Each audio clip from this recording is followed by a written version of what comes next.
안녕하세요. 네, 오늘 응용연산 A단계 엄마쌤 여러분 수업 맡은 김성국 소장입니다. S단계, P단계 같이 하신 분들도 있을 거고, 그 다음에 처음 하시는 분도 있을 건데, 저는 여기저기 자주 나오니까 그렇게 막, 이렇게, 뭐 그냥 익숙하게 생각하시면 됩니다. 그냥. 저는 뭐 혹시 모를까봐 말씀드리는데 저는 응용연산 저자는 아니고요. 저는 플라토랑 수학 독해 저자입니다. 근데 이제 워낙 강의력이 출중한 관계로 응용연산도 강의를 맡았어요. 강의력이 출중한데 정작 제 교재인 수학 독해랑 플라토는 원희생이 안 시켜주더라고요. 그거 하고 싶었는데 어쨌든 오늘 저번에 플라토 100만 권 돌파 저자 간담회 때 머리도 깎고 좀 이렇게 했는데 저번 P 단계보다는 조금 그래도 사람꼴을 하고 있어서 좀 개인적으로 뿌듯합니다. 오늘 오늘도 아무래도 내용이 좀 많고 한 만큼 좀 스피디하게 진행을 할 거니까 힘드시더라도 잘 따라오시고, 특히 가정에서 이렇게 응용연산 지도하면서 어려움이 있으신 분들은 오늘 강의 들으시면 크게 도움이 될 거니까 좀 힘드시더라도 집중하시고 잘 따라오셨으면 좋겠습니다. 그럼 시작할게요. 자, 이제는 추천 비디오로 바꾸고. 자, 먼저 오늘 하고 싶은 얘기, 도입 부분에서 하고 싶은 얘기는 이번에 A 단계에서 다루는 것 자체가 받아올림이 있는 덧셈과 뺄셈이 주제입니다. 사실 S 단계, P 단계는 받아올림이 없는 덧셈과 뺄셈이 주류였고요. 이제는 본격적으로 초등에서 받아올림이 있는 부분을 연마를 하는데요. 그래서 오늘은 처음에 덧셈 구구 얘기를 좀 하려고 합니다. 덧셈 구구. 덧셈 구구가 곱셈 구구는 아실 건데 덧셈 구구는 생소하신 분도 있을 거예요. 근데 제가 이 덧셈 구구 표를 이렇게 만들어 봤어요. 보시면 딱 이해가 될 거예요. 덧셈하고 똑같이 그냥 2 더하기 2는 4, 뭐 6 더하기 5는 11 이런 게 이제 덧셈 구구인 거예요. 덧셈 구구. 덧셈 구구라고 불러볼게요. 근데 이제 덧셈 구구는 곱셈 구구랑 다르게 반드시 외우진 않죠. 우리가 뭐 1, 1은 2, 2, 1은 3, 3, 1은 4, 4, 1은 5 이렇게 외우진 않죠. 외우지 않는 이유는 뭐냐면은 곱셈 구구는 사실 외우지 않으면은 곱셈이라는 것 자체가 몇 배란 뜻이잖아요. 그래서 7 곱하기 8은 56 외우지 않으면은 7을 8번 더하는 계산을 해야 됩니다. 안 그러면은 외에 다른 계산 방법이 없어요. 그래서 곱셈 구구를 외우는 거고 덧셈 구구는 외우지는 않아요. 외우지는 않는데 실제로 저는 이제 어느 순간에 제가 여기 회사 들어서 일을 하다 보니까 제가 덧셈 구구를 외우고 있다는 사실을 알게 됐어요. 그러니까 7 더하기 8 이런 걸 할 때 7에서 8에서 3을 빌려주고 아니면은 받아올리면서 15가 되고 이게 아니고 7, 8, 15 이렇게 외우고 있더라고요. 이걸 갖다 저는 그냥 어느 정도 거의 외우는 단계라고 이제 불러볼게요. 근데 이 거의 외우는 단계는 생각보다 저는 의미가 있다고 생각이 돼요. 그러니까 우리가 덧셈 구구를 반드시 외워야 되는 건 아닌데 아이들이 1학년, 2학년 정도의 덧셈, 뺄셈을 다루면서 이 기본적인 한 자릿수와 한 자릿수의 덧셈은 반드시 어느 정도 거의 외우는 수준까지 가야 된다라고 이제 주장을 하고 싶고요. 그 주장의 근거는 두 가지가 있어요. 하나는 뭐냐면은 덧셈 구구를 거의 외우고 있는 친구들은 실제로 수계산을 하는 친구들보다 나중에도 훨씬 더 계산이 빨라요. 제가 단적인 예를 하나 보여드리면은 덧셈 구구에 우리가 이제 저번에 내가 34 곱하기 52 이런 계산이 있다고 했을 때 그럼 제가 계산해 볼게요. 4, 2, 8, 6, 5, 4, 20 와, 제가 하니까 엄청 빠르죠. 예, 저는 원래 계산을 잘합니다. 자, 8, 6, 7, 1 이렇게 되죠. 그럼 여기서 보시면 이게 이제 34 곱하기 51은 두 자리 곱하기지만 실제로는 곱셈 구구가 여기서 한 번, 곱셈 구구 두 번, 곱셈 구구 세 번, 곱셈 구구 네 번, 그 다음 덧셈 구구 한 번, 덧셈 구구 두 번, 덧셈 구구 세 번, 덧셈 구구 네 번. 여기서는 제가 우연히 이제 받아올림이 없는 걸로 됐는데 받아올림이 있는 경우는 이게 다 덧셈 구구죠. 실제로 초등에서 배우는 모든 연산들은 다 덧셈 구구와 곱셈 구구로 구성이 되어 있습니다. 또 제가 조금 더 험난한 예를 들어볼게요. 엄마쌤 여러분들 조금 어려울 수 있습니다. 자, 5분의 2. 이거 말고 더하기로 할게요. 더하기. 곱하기 어려우니까 더하기로 할게요. 자, 그럼 이거 분모를 통분하려면 두 개를 제가 최소 공배수 말고 곱해야 되죠.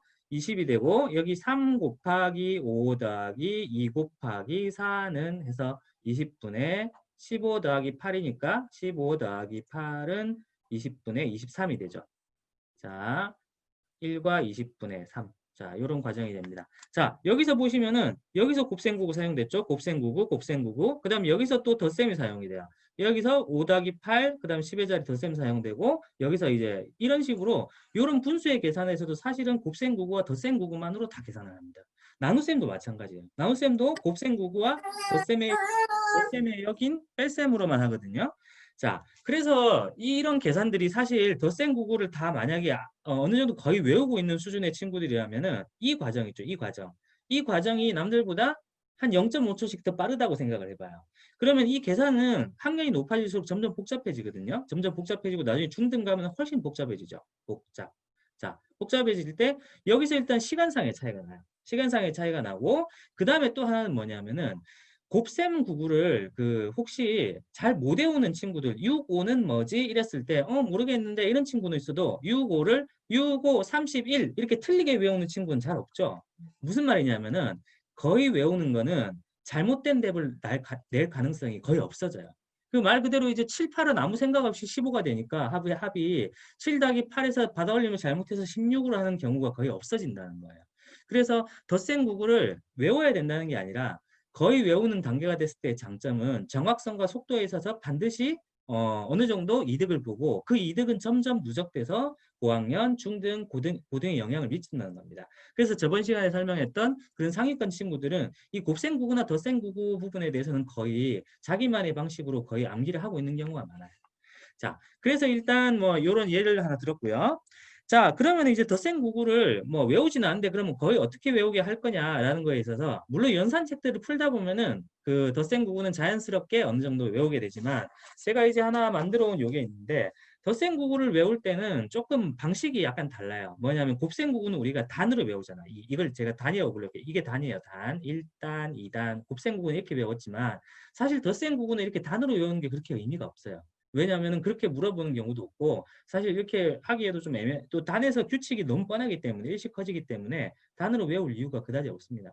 그것보다는 전 차라리 합의 같은 덧셈식을 암기하는 거는 이 숙제하는 건 굉장히 중요하다고 느껴요. 예를 들면 제가 합의 11이 내려왔다 표시를 해볼게요. 이 똑같은 색으로 표시를 해볼게요. 이렇게 되겠죠. 이렇게. 자, 합의 11에는 그래서 이 작은 수, 아니 큰 수부터 이렇게 해보면은 9 더하기 2, 8 더하기 3, 7 더하기 4, 6 더하기 5, 5 더하기 6, 4 더하기 7, 3 더하기 8, 2 더하기 9 이렇게 있죠. 자, 이렇게 앞수가 일씩 작아지면은 뒷수는 일씩 커집니다. 자, 이런 식의 규칙성을 가지고 합의 같은 덧셈 구구를 계속 연습하게 하는 것은 굉장히 중요해요. 왜냐하면 우리가 계속 합의 어떤 수인 두 수를 찾는 연습을 갖다가 우리가 응용 연산을 하게 되고 실제로 나중에 고학년 연산에서는 그런 게 굉장히 중요해지거든요. 우리 단적으로 설명해서 곱셈 구구도 마찬가지예요. 곱셈 구구도 4, 5는 20 이렇게 외우잖아요. 근데 합이 20인 곱은 뭐게라고 물어보는 게 뭐냐면은 5학년의 약수인 겁니다. 이해가 되시죠? 5학년의 약수가 합이 20이 되는 쌍을 찾아보자. 이게 바로 약수인 거예요. 즉 곱셈 구구를 역으로 생각해서 대답하게 하는 거죠. 마찬가지로 덧셈에서도 5 더하기 6을 빠르게 계산하는 것도 중요하지만 합이 11인 덧셈은 합이 11인 덧셈식은 하나, 둘, 셋, 넷, 다섯, 여섯, 일곱, 여덟 개가 어떤 순서로 있어라는 걸 아이들이 그 규칙성을 파악하고 알게 되면은 훨씬 더 덧셈 구구를 갖다 효율적으로 거의 외우는 수준으로 갈 수 있고 많은 나중에 계산해서 활용하기가 굉장히 괜찮아집니다. 그래서 이렇게 합의 같은 덧셈식 우리 응용 연산에 나오니까 나중에 다시 한번 설명드릴 거고요. 그 다음에 이 밑에 있는 이거는 예전에 한때 유행했던 기적의 계산법이라는 지금 이제 기적의 계산 연산이라는 그 책이 있죠. 그 책이 사실 일본에서 이제 어떤 학교 선생님일 거예요. 학교 선생님이 이런 식의 이제 덧셈 구규 표를 갖다가 무작위로 이렇게 수를 섞어 놓은 거 있죠. 요걸 하루에 한 개씩만 그 애들한테 하게 한 거예요. 그러니까 애들이 희한하게 한 3, 4학년 때 계산 실력이 굉장히 좋아지더라라는 이제 데이터가 나왔고 그걸 책으로 엮은 게 이제 일본에서 나온 기적의 계산법이라는 얘기거든요. 근데 이 기적의 계산법이 다른 게 아니라 제가 말씀드리고 싶은 거는 덧셈 구구를 더하는 수를 막 이렇게 섞어 놓은 거다. 그렇게 알고 계시면 됩니다. 그래서 이런 활동들은 집에서 그냥 애가 연산책 풀기 싫어한다. 그럼 오늘은 이거 하나만 만약에 이게 다 비어 있는 데다가 1부터 9까지를 막 무작위로 넣으면 돼요. 요거 하나만 완성해 보자. 그래서 뭐 4, 뭐 11, 10 이렇게 완성해 보는 거죠. 요런 것 정도를 그냥 계속 아이들한테 조금씩 이렇게 연산책 하기 싫은 날은 한 번씩 줘보는 것도 괜찮은 활동이니까 덧셈 구구를 이런 방식으로 거의 암기하는 수준으로 하는 게 저는 한 1학년, 2학년까지의 연산에서의 어떤 목표라고 생각한다. 그리고 그게 상위권으로 가는 어느 정도 가장 기본적인 베이스다라고 생각하고 있습니다. 자, 여기까지가 덧셈 구구 얘기했습니다. 덧셈 구구. 자, 그리고 이건 제가 이제 준비했는데 이거는 이제 되게 복잡한 뺄셈 구구예요. 뺄셈 구구. 뺄셈 구구 복잡하죠. 근데 이거는 예전에 교과서에 나왔던 그림을 제가 그대로 옮긴 건데 뺄셈 구구는 덧셈 구구의 역이니까 덧셈 구구를 잘 이렇게 이해하고 있는 친구들은 뺄셈 구구를 굳이 암기하지 않아도 덧셈 구구의 역으로 이렇게 사고를 하더라고요. 자, 이거는 그냥 한번 보여드렸고. 자, 이제 교재로 들어갈게요. 자, A단계 1권 준비해 주시고요. 살짝 올리겠습니다. 자, 지금 원희 선생님이 갑자기 사라지셨어요. 그래서 제가 혼자 있거든요. 예, 굉장히 긴장하고 있습니다. 실수해도 이해해 주시고. 자, 초등에서 P단계에서 P단계까지는 제가 아까 그 받아올림이 없는 두 자리끼리의 덧셈을 다뤘고 세로셈 알고리즘을 연습한 게 P단계까지의 내용입니다. 그래서 이 P단계는 대충 저번에 이제 제가 말씀드렸는데 1학년 2학기 2단원 덧셈과 뺄셈 1까지 해당됩니다. 덧셈과 뺄셈 1. 제가 이제 보여드리면은 이게 1학년 2학기 교과서예요. 그래서 1학년 2학기에 보시면은 이 덧셈과 뺄셈 1이 있고 덧셈과 뺄셈 2가 있고 덧셈과 뺄셈 3이 있어요. 근데 실제 이게 이제 이거는 이제 시험본이라서 그런데 나중에 덧셈과 뺄셈 2로 이제 저기 통일이 되거든요. 근데 덧셈과 뺄셈 1하고 2의 가장 큰 차이는 뭐냐면은 덧셈과 뺄셈 1은 보시면 알겠지만 이 받아올림이 없어요. 받아올림. 받아올림이 없는데 두 자리까지 가고 그다음 마지막에 있는 덧셈과 뺄셈 3은 덧셈과 뺄셈 지금이 2죠. 지금이 2인데 여기서 이제 받아올림을 집중적으로 가르치거든요.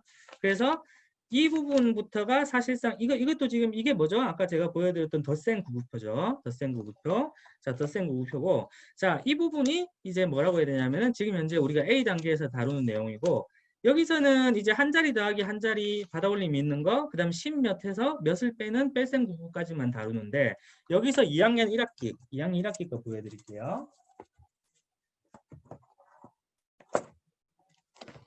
자, 2학년 1학기에 또 덧셈과 뺄셈이 있어요. 3단원. 2학년 1학기 덧셈과 뺄셈 내용은 아까 받아올림이 있는 걸 갖다가 한 자리 더하기 두 자리랑 그 다음에 두 자리 더하기 두 자리 이렇게 확장하는 내용입니다. 자, 그래서 실제 A 단계는 정확하게 보시면 뭐냐면은 1학년 2학기 6단원 덧셈과 뺄셈 2, 그 다음에 2학년 1학기 2단원 덧셈과 뺄셈 이 두 개 단원을 갖다가 펼친 게 A 단계라고 생각을 하시면 됩니다. 자, 이거는 이제 엄마쌤 여러분들 알고 계시면 좋겠죠? 애들이 이제 이 내용을 학교에서 실제 언제 배우는구나 이 정도 알고 계시면 되겠습니다. 자, 그래서 A 단계는 아까도 말씀드렸다시피 가장 핵심적인 목표는 받아올림 있는 연산을 이제 받아올림 있는 덧셈과 뺄셈을 하는 게 A 단계의 목표가 되겠습니다. 자, 이제 A 1권으로 바로 들어갈게요. 자, A 1권 먼저 1주차의 6쪽 가보겠습니다. 6쪽. 자, 처음이니까 제가 교재 펼치면서 교재가 잘 보이는지 좀 테스트를 할게요. 조금 잘리네요. 자, 뭐 이 정도로 하고. 자, A 단계 6쪽에서는 가르기와 모으기가 나오는데 이 가르기와 모으기가 10 가르기 모으기가 나와요. 자, 10 가르기 모으기 나오고 그 다음에 여기 10쪽에서는 보시면은 여기 10이 되는 더하기 12에서 빼기가 나오죠. 자, 이 두 개를 보시면 알겠지만 이 1단원의 주제는 10 만들기입니다. 우리가 10이 되는 만들기, 10이 되는 덧셈, 그 다음 10에서 빼는 그걸 집중그리 연마하는데 이 내용은 이제 굉장히 중요해요. 왜냐면은 6 더하기 4, 3 더하기 7, 5 더하기 5, 1 더하기 9 이런 이제 그 10, 네네네. 이거 말씀해 주셨네요. 자, 그리고 이걸 이제 아는 게 실제 우리 받아올림을 연산을 할 때 나중에도 배우겠지만 우리는 이제 실제 받아올림을 거의 다 아까도 말씀드렸다시피 외우고 있어요. 거의 어느 정도 외우고 있습니다. 근데 이 받아올림을 처음 배우는 친구들은 항상 앞수나 두수 중에 하나를 10으로 만들어서 계산하는 연습을 하게 돼요. 그래서 이 10 가르기 모으기, 10 만들기가 무엇보다 중요하거든요. 그래서 10 만들기 부분은 여기 교재에서는 이제 짧게 1주차로 언급이 되어 있지만 사실 10 만들기는 이 받아올림 연산을 갖다 나중에 다 배우고 난 다음에도 충분히 이제 더 연습을 해도 괜찮을 만큼 되게 중요합니다. 실제로 시중에 보면 이런 교구도 있죠. 이제 이런 교구. 이거 이제 make 10 이 20라는 이제 이 교구인데 이 교구를 사라는 얘기 아니에요. 요 비슷한 교구는 굉장히 많아요. 그리고 이제 이런 비슷한 거는 이 뭐 플레이팩토라든지 유명 교구에도 이런 세트가 항상 들어가 있습니다. 근데 이런 교구들로 하고 싶은 거는 뭐냐면 아이들이 메이크 10, 즉 10 만들기를 배우는 1학년 때뿐만이 아니라 그 뒤에도 자연스럽게 두수, 세수로 10이나 20을 만드는 훈련을 하는 게 굉장히 중요하다는 게 이런 교구가 이제 이 외국에서 나온 교구를 우리나라로 갖고 온 거거든요. 그러니까 그만큼 이게 되게 중요하다는 거죠. 그래서 이런 교구들이 있으시면은 상시적으로 한 2, 3학년 때까지는 꼭 이렇게 해주시면은 이 10을 만들고 20을 만드는 방법은 계속 연습을 하시는 게 좋습니다. 그래서 10 만들기는 굉장히 중요하다. 이런 얘기를 하고 싶었고, 자, 8쪽 한번 볼게요. 8쪽. 8쪽입니다. 8쪽. 8쪽의 두 번째 문제. 자, 8쪽의 두 번째 문제는 우리가 10을 만드는 여러 수로 이제 묶는 방법인데, 10 만들기가 왜 중요하다고 했냐면요. 10 만들기가 우리 받아올림, 받아내림 연산할 때 가장 기본이 되는 게 10을 만들어서 받아올림하고 받아내림 하기 때문입니다. 제가 나중에 또 보여드릴게요. 자, 그리고 여기서 제가 이런 문제를 풀 때 10이 되는 이웃한 수를 찾는다 그랬는데 저번에 이 P 단계까지는 가로 세로 방향으로만 묶었어요. 근데 이 A 단계에서는 이 문제를 언급한 이유가 대각선 방향도 하거든요. 그래서 우리가 가로로 이렇게 찾아보고 이렇게 찾아보고 또 찾아보고 세로로도 찾아봐요. 세로로도 찾아본 다음에 대각선 방향도 빠짐이 없으려면은 자기가 방향의 순서를 잡아야 돼요. 대각선은 아이들이 방향의 순서를 잡기 어렵거든요. 그러니까 나는 이 방향부터 먼저 할래. 그래서 요렇게 한 줄 보고 요렇게 한 줄 보고 요렇게 한 줄 보고 그다음에 요 방향 볼래. 요렇게 보고 요렇게 보고 여기 하나 있네. 이렇게 돼가지고 세 쌍을 다 찾았어요. 이렇게 대각선 방향까지 있으니까 이제는 좀 더 꼼꼼하게 순서를 가로, 세로, 이 아래쪽 오른쪽 대각선, 왼쪽 아래쪽 대각선 이렇게 순서를 잡아서 해야 빈틈없이 빠짐없이 답을 찾을 수 있다는 거 이걸 말씀드리려고 이 문제 골랐고요. 자, 그 다음에 13쪽 갈게요.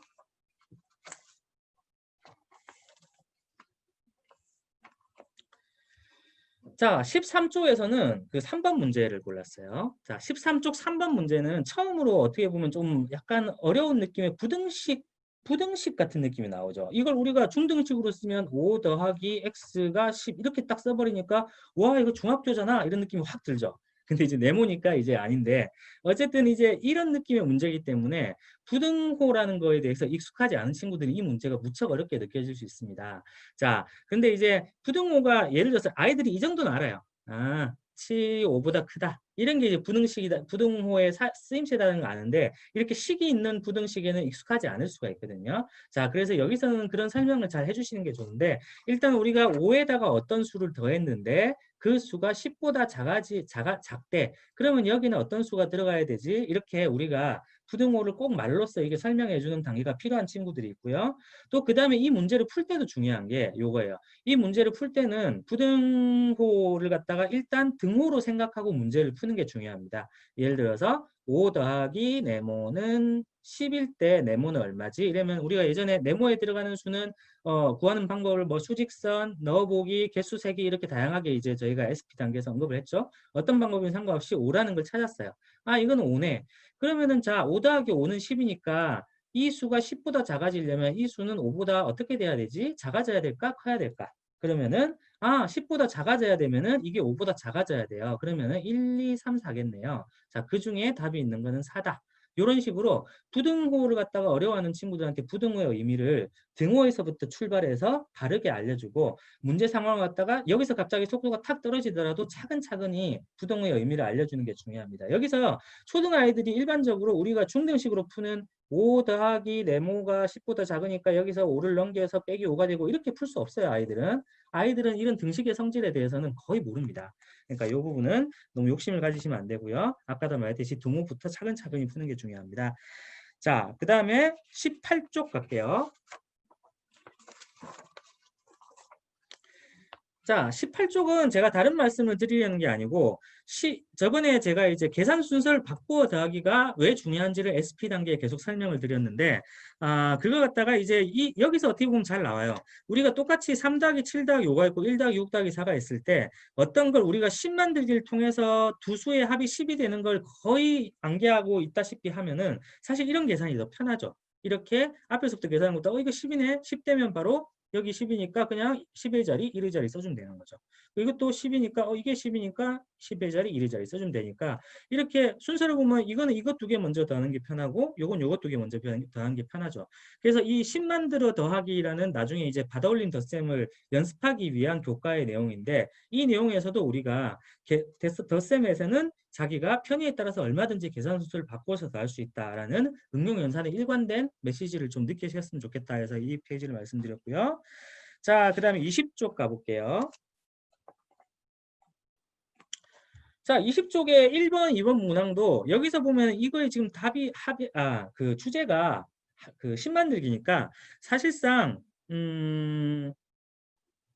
사실상 이렇게 뭐라고 해야 되죠? 그 먼저 합이 10이 되는 쌍을 찾는 게 중요합니다. 여기서도 보니까 단순히 그냥 이 문제를 길을 찾지 마시고 이런 것들 중에 어떤 게 합이 10이 되는가? 요거는 요거 합이 10이 되니까 답이 되는 거고 요거는 요거랑 요게 합이 10이 되니까 답이 되는 거죠. 그런 식으로 해서 길을 찾는 걸 갖다가 합이 10이 되는 게 어떤 게 있을까? 요것도 마찬가지예요. 먼저 합이 10이 되는 것부터 두 개를 찾아놓고 나머지 한 수를 찾는다.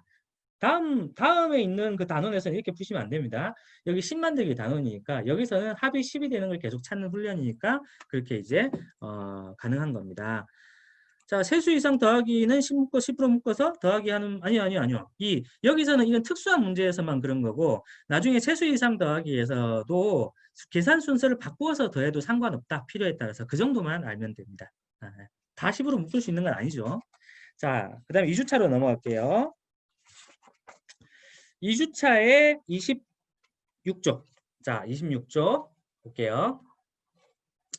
자, 2주차 26쪽은 이제 교과서에 나오는 받아올림 원리가 나옵니다. 이 받아올림 원리를 실제로 받아올림을 하실 수 있는 그 분들도 받아올림 원리는 엄마쌤 여러분들이 모르시는 경우가 너무 많아요. 그냥 우리 세로셈에서 이거는 기억나시죠? 뭐 7 더하기 5는 해서 2하고 1을 요전다고 12다 뭐 이런 거 기억나는데 이렇게 쓰시는 것도 사실은 7 더하기 5는 10이라는 걸 안 배우고 계신 거예요. 근데 그게 아니라 실제로 원리는 요거예요. 자, 7하고 5가 있을 때 5를 3이랑 2로 쪼개요. 그 다음에 이 3으로 쪼갠 이유는 뭐냐면 더해서 10을 만들게. 10을 만든 다음에 남는 2를 이렇게 더해주는 거예요. 요게 교과에서 설명하는 정식 받아올림 원리입니다. 자, 이 원리는 반드시 이해를 하셔야 되는데 이 원리를 모르는 상태에서 받아올림을 그냥 제가 아까 얘기했다시피 그냥 암기만 하게 되면은 나중에 자기가 계산한 결과가 정확한지 아닌지 그다음에 원리에 충실한지 아닌지 모르기 때문에 결국에는 이제 그 빈 껍데기만 있는 연산을 하게 돼요. 실제로 우리 곱셈고구도 말씀드렸지만 곱셈고구도 5 곱하기 8은 40이라는 거는 5의 8배라는 사실을 알고 있어야 수에 대한 양적 감각에 연계해서 그 연산을 생각할 수 있는 것처럼 여기서도 우리가 덧셈고구를 물론 어느 정도 암기하는 것도 중요하지만 이 원리를 아는 것도 굉장히 중요합니다. 자, 2페이지 뒤에 잠깐 넘어가 볼게요. 2페이지 뒤에는 이번에는 앞수를 쪼개요. 아까는 뒷수를 쪼갰죠. 뒷수를 쪼갰죠.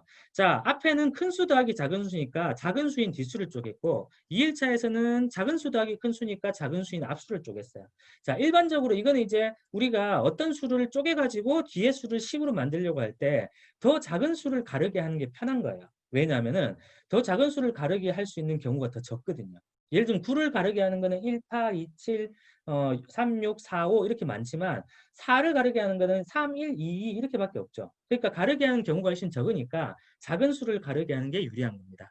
그래서 이렇게 이 원리에 대해서는 핵심적으로 이해를 하셨으면 좋겠고 이 원리가 근데 좀 이런 원리 페이지 솔직히 애들이 잘 안 읽죠. 저도 이건 알고 있어요. 안 읽는데도 넣어야 되거든요. 이런 거에 좀 흥미를 못 갖추든지 저는 그냥 받아올림 덧셈 외울래요. 이런 친구들한테도 원리가 중요하다는 걸 좀 알려주셨으면 좋겠는데 요것 중에 제가 이제 최근에 저희가 이제 응용문산으로 스터디 하는데 거기서 이제 거기서 만든 이런 자료가 있어요. 자, 보시면은 이게 이제 이 받아올림 덧셈 원리를 두 가지 이거는 이제 뺄셈을 이제 보여준 거예요. 뺄셈 원리도 이제 나중에 받아올림을 배우게 되는데 뺄셈 원리를 이렇게 아이들이 10병까지 탈 수 있는 이 그림을 통해서 설명하는 이 그림이 있거든요. 이런 방식으로 좀 설명을 해주면은 조금 더 이해가 더 잘 돼요. 그러니까 앞에 9명이 있고 뒤에 뭐 3명이 있는데 뒤에 있는 2명이 옮겨 타서 여기 10명, 여기 1명이 됐어. 앞에 있는 뭐 7명이 옮겨 타서 11명이 됐어. 이런 식으로 조금 더 이해하기 쉬운 소재가 있으니까 요거는 제가 좀 정리해서 오늘 그 카페에 올려드릴게요. 그래서 이런 것도 받아올림 덧셈을 처음 하는 친구들 아니면 유아 때 좀 선행하는 친구들한테는 좀 되게 좋은 소도구니까 제가 소개를 드렸습니다. 자, 그 다음에 40쪽 가볼게요. 40쪽.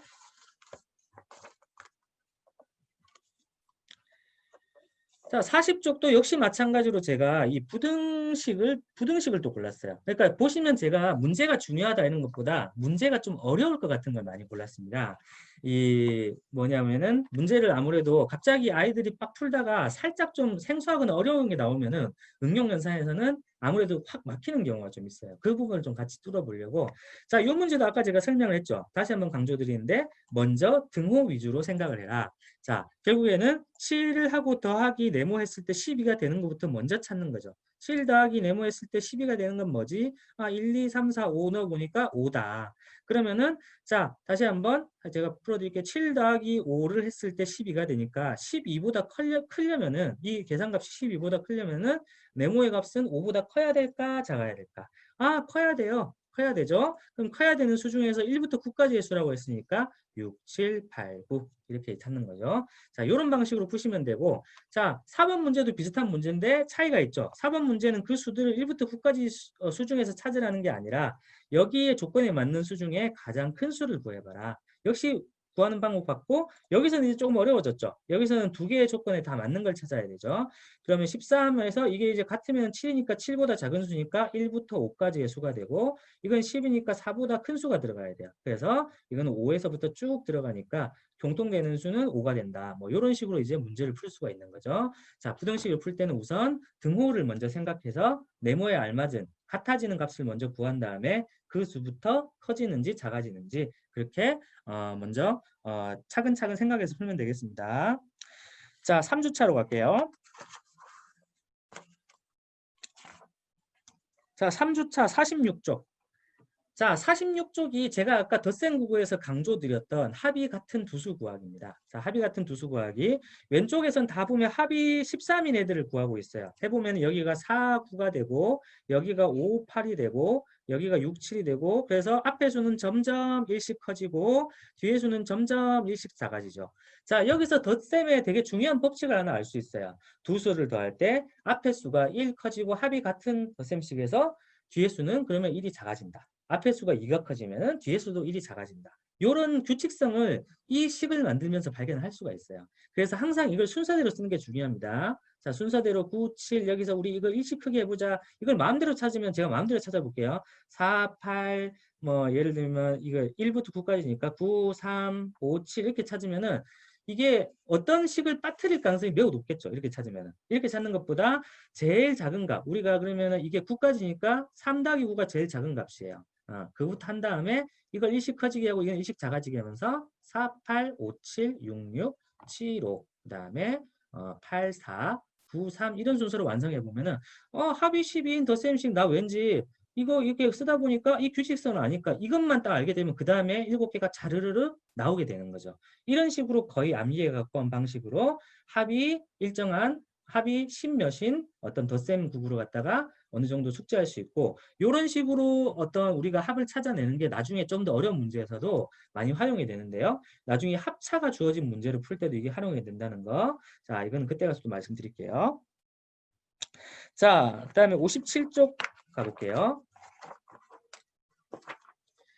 자, 57쪽은 5번 문제를 골랐습니다. 자, 5번 문제. 5번 문제는 이게 우리가 만약에 역으로 이런 문제는 우리가 편하죠. 5, 4, 3, 2 이래가지고 이게 합을 이렇게 이 방향으로 합을 구해봐라. 이런 문제는 편해요. 그냥 이렇게 더하면 되죠. 오. 근데 이 문제는 어떻게 됐어요? 지금 합이 나와 있고 두 수를 구하는 문제니까 좀 어려워졌어요. 그 처음에 이거 어디 넣어야 되지? 네 개를 갖다 어디 넣어야 되지? 너무 경우가 많은데 이렇게 생각할 수 있는데 여기서는 간단하게 일단 뭐 아이들이 그런 원리를 발견해도 상관없고 엄마 선생님이 이제 아이들이 문제를 좀 힘들게 풀고 나서 살짝 팁으로 주셔도 상관없어요. 이때는 가장 큰 합이나 아니면은 가장 작은 합부터 시작해서 찾는 게 좋습니다. 예를 들면 여기서 가장 큰 합을 생각해 보면은 여기 공에 있는 두 수 중에서 어떤 게 되겠어요? 공에 있는 네 개 수 중에 가장 큰 두 수를 더했을 때 가장 큰 합이 되겠죠. 그러니까 여기는 7, 8이 들어갈 거예요. 그럼 7, 8이 어떤 순서로 들어가냐? 여기에 8이 들어가면 여기 4가 되니까 들어갈 수 없어요. 그러니까 여기 7, 여기 8이 들어간다. 이렇게 가장 큰 값. 그럼 가장 작은 값일 때는 어떤 두 공을 고르면 될까요? 가장 작은 값은 아니죠. 5, 7은 여기 아예 12가 없으니까 그 다음인 5, 8을 골라가지고 이런 식으로 해가지고 가장 크거나 가장 작은 줄부터 먼저 조건에 맞는 수를 찾은 다음에 그 다음 차근차근 하시는 게 일종의 간단한 팁이 되겠습니다. 자, 그 다음에 4주차로 넘어갈게요. 자, 4주차는 70쪽 가볼게요. 70쪽. 자, 70쪽도 아까랑 비슷하게 이번에는 합이 일정한 세수를 찾는 거예요. 와, 어렵죠? 딱 봐서는 이게 뭐 4, 1, 5, 7 중에 뭐를 골라내야 되지? 물론 애들이 막 그냥 골라놓다 보면 이 정도 수준은 그래도 조금 시간이 걸릴 뿐이 풀 수는 있어요. 뭐 예를 들면은 그냥 이거 나는 뭐 이렇게 풀어볼래. 이게 제일 작은 값을 해보니까 1, 4, 5 하니까 제일 작은 건 10이네. 그럼 10에서 2가 더 커지려면은 세 개 중에 이거 5에서 7이 2가 더 커지니까 5를 빼고 7을 더할래. 그러면 1, 4, 7 이렇게 찾는 경우도 있어요. 이건 되게 체계적인 친구인 경우고 그 다음에 13, 16도 같은 방식으로 찾을 수 있고요. 그 다음에 또 하나의 방법은 네 수를 다 통째로 더하는 거예요. 네 수를 다 통째로 더하면은 4, 1, 5, 17이죠. 17이니까 12가 되려면 17에서 얼마를 빼야 되지? 5를 빼야 되죠. 그럼 5를 뺀 나머지 3개 4, 1, 7이 답이겠구나. 마찬가지로 17에서 13이 되려면은 4 차이가 나죠. 4를 뺀 나머지 1, 5, 7이 답이겠구나. 이런 방식으로 푸는 친구들이 있는데 이런 방식으로 푸는 친구는 되게 똑똑한 친구예요. 그러니까 잘 아이들이 생각하지는 못하는 방법인데 사고력 수학을 좀 한 친구들은 이런 방식으로 풀 수도 있어요. 사고력 수학에는 아무래도 이런 변칙적인 연산 방법들이 되게 많이 나오고 근데 이런 방식도 이 5개 정도 되니까 또 이제 그렇게 풀기는 되게 어렵겠죠. 5개를 구한 다음에 2개를 빼는 방식을 할 수도 있지만 그게 아까처럼 바로 직관적으로 눈에 보이진 않아요. 그렇게 풀어도 괜찮습니다. 그렇게 푸는 친구들은 또 네가 새로운 방법으로 잘 풀었구나 칭찬해 주시면 돼요. 근데 요거는 아까처럼 정석적으로 이거랑 근사치가 되는 세수를 찾아가지고 2, 3 오면 10이네. 그 다음에 11이 되려면 5를 6으로 바꾸면 되겠구나. 이런 방식으로 푸는 게 가장 정석적이고 체계적인 방식으로 보시면 되겠습니다. 자, 그 다음에 73쪽 가볼게요. 73쪽은 3번 문제를 골랐습니다. 이 문제 어렵죠. 자, 이 문제 어려운 이유가 일단 이 피라미드가 이 위에 끄는 그래도 할만해요. 위에 끄는 4 더하기 10이 6이겠네. 요거는 8이겠네. 그러면은 합이 4가 되는 거는 뭐 1, 3이고 5인데 1, 3 이렇게 넣으면 안 되네. 여기 2를 넣어야 되고 여기 3을 넣어야 되는구나. 뭐 이렇게 트는 거예요. 자, 6, 8도 마찬가지로 합이 6이 되는 거는 1, 5인데 1, 5, 3. 만약 5, 1로 넣으면 여기 이게 이제 8이 안 되겠죠. 이런 방식으로 찾아 나가면 돼요. 근데 갑자기 이 밑에는 어떻게 돼 있어요, 지금? 와, 완전히 그냥 뭐 이제 뭘 어떻게 넣으라는 건지 모를 정도로 갑자기 어렵다 느끼죠. 자, 요 문제도 근데 사실 우리가 이 문제 위에 걸 풀어보면 하나 알 수 있는 게 있어요. 뭐냐면은 이 밑에 수들은 다 똑같은 수가 들어갔는데 가운데 수가 얼마가 드러나에 따라서 위에 수가 결정이 돼요. 즉 우리가 가운데 수가 실제로 여기서는 1 더하기 3, 3 더하기 5 이렇게 두 번 더해져서 1 더하기 3 더하기 5를 더한 9의 값에 가운데 수를 한 번 더한 값이 이게 돼요. 마찬가지로 여기도 9에서 1을 한 번 더 더한 10이 되죠. 여기도 9에서 5를 한 번 더 더한 14가 되죠. 이런 원리를 여기서 한번 엄마 선생님이랑 같이 한번 이런 원리를 한번 찾아보시는 게 좋아요. 여기에 가운데 수가 만약에 이거 두 개 바뀌면은 이 위에 결과는 똑같아요. 요거 두 개 순서만 바뀌는 거예요. 그러니까 이 가운데 수가 얼마가 되는지 굉장히 중요하다. 이런 걸 먼저 한번 원리적으로 한번 같이 이걸 가지고 충분히 여기서 우리 규칙을 한번 찾아보자. 이 수가 이 수랑 이 수 사이의 관계 이런 것들을 한번 해보고 난 다음에 이 문제를 푸는데 이 문제도 이걸 갖다가 뭐 이걸 어떤 수로 갈라야 되지? 이렇게 역으로 푸시면 너무 어려워요. 그냥 우리가 가운데 수가 3일 때, 가운데 수가 6일 때, 그 다음에 가운데 수가 2일 때 이렇게 세 개를 만들어 보는 거예요. 그래서 한번 완성을 해봐요. 밑에서부터 자 8, 9, 그 다음에 8, 5, 14, 그 다음에 17, 그 다음에 13이 되죠. 그러면 요거는 요거네. 이게 13이니까 이대로 채워 넣으시면 됩니다. 마찬가지로 요것도 이게 이거네. 이렇게 채워 넣으시면 되고 이렇게 넣으면 돼요. 결국엔 우리가 가운데 수가 결정되는 걸 갖다가 아래서부터 차근차근 따로 이제 만들어 보고 여기서 2위가 되는 값을 찾으면 된다라고 하면 이렇게 찾으면 문항이 훨씬 쉬워져요. 그리고 이게 원래 의도한 풀이기도 하고요. 여기서부터 이게 8인지 9인지 뭐 이런 걸 찾으라는 문항은 아닙니다. 그렇게 풀고 있으면 그렇게 풀면 너무 시간이 오래 걸리니까 우리가 이걸 갖다가 이 위의 수가 뭐가 될지 모르지만 차근차근 가운데 수를 바꿔서 만들어 보자. 이렇게 해서 문항을 푸시면은 아이들이 조금 이 문항을 좀 더 쉽게 풀 수 있다는 거 기억해 주시고요. 재밌어요. 네, 76쪽이요. 자, 76쪽하고 77쪽, 76쪽 문제 말고 77쪽 3번 문제 볼게요. 이게 더 어려우니까. 자, 76쪽은 뭐 그렇게 어렵지 않은 거 아니에요. 자, 77쪽 3번은 이게 이제 대표적인 십자마방진 문제입니다. 십자마방진 문제. 자, 이 문제는 역시 마찬가지로 사고력 수학을 좀 푼 친구들은 이 문제를 그렇게 어렵지 않아 할 수 있어요. 왜냐하면 사고력 수학의 기본 원리를 알고 있기 때문에. 근데 그걸 모르는 친구들은 와, 이거 어떻게 해야 되지? 이런 느낌이 들 수도 있어요. 그럼 일단 뭐 여기서는 일단 합이 16이 되는 걸 갖다가 세 개를 찾는 것도 좋은 방법이죠. 합이 16이 되려면 예를 들면은 어떻게 해야 될까? 뭐 이래가지고 답이 뭐 5, 4, 5, 7 하면은 합이 16이 되죠. 16 맞나요? 16이 되죠. 네. 그 다음에 나머지 3, 6, 7 하면 또 16이 되고 그러면 7이 두 번 겹치네. 이렇게 푸는 게 정석적인 풀이입니다. 그 다음 근데 이제 이렇게 이제 이 수를 찾는 게 굉장히 어렵기도 하고 그 다음에 이 마방진에서는 또 숨은 원리가 여기에 들어갈 수 있는 수가 사실은 홀수만 가능해요. 홀수만. 홀수만 가능한 이유는 아까 제가 말씀드렸다시피 결국에는 여기 한 번 더해지고 여기 한 번 더해졌을 때 여기 합하고 여기 합이 같죠. 그래서 32가 돼야 돼요. 32. 그러니까 이게 합이 16이 되고 이게 합이 16이 돼야 되잖아요. 그럼 32가 돼야 되니까 이 다섯 개를 다 더했을 때 값이 25니까 여기에는 7이 들어가야 7을 두 번 더해야 32가 되는 거죠. 그래서 이런 원리를 애들이 찾아내면 좋지만 사실은 이런 원리를 찾기는 쉽지 않아요. 네, 그리고 꼭 여기서 그걸 요구하는 건 아닙니다. 그래서 이 문제를 좀 어려워하는 친구들한테는 여기에는 7이 들어가야 돼. 엄마가 힌트를 먼저 한번 주세요. 그 다음 나머지 수를 완성하게 하는 거예요. 7이 들어갔으니까 그러면 이 네 개의 수를 갖다 합이 똑같이 두 개를 나누면 돼요. 두 개씩. 그러면 여기에 7이 왜 들어갔을까? 아니면 여기에 7이 들어갈 수밖에 없는 이유를 생각해보자. 이렇게 조금 부가 활동으로 조금 더 이 마방진의 원리를 알려주시는 게 좋습니다. 이걸 반드시 이해할 필요는 없어요. 처음에는 좀 감각적으로 풀게 놔두는 거 괜찮아요. 그렇죠. 처음에는 저는 이 방식이 좋다고 보여집니다. 이 방식이 좋고 먼저 16이 되는 걸 해가지고 찾아보고 공통적으로 여기 들어가네. 근데 이걸 찾아가는 과정이 좀 오래 걸릴 수 있다는 거. 그걸 너무 못 견디고 힌트를 주지 마시고 한 5분 정도, 5분 이내로 풀어보시게 한 다음에 이렇게 줘도 괜찮습니다. 이 문제를 어려워할 때는. 자, 그래서 A1권을 마치고요. A2권으로 넘어갈게요.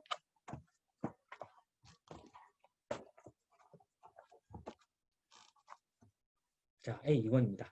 자, A2권에는 이번에는 덧셈하고 이제 뺄셈을 같이 다루죠.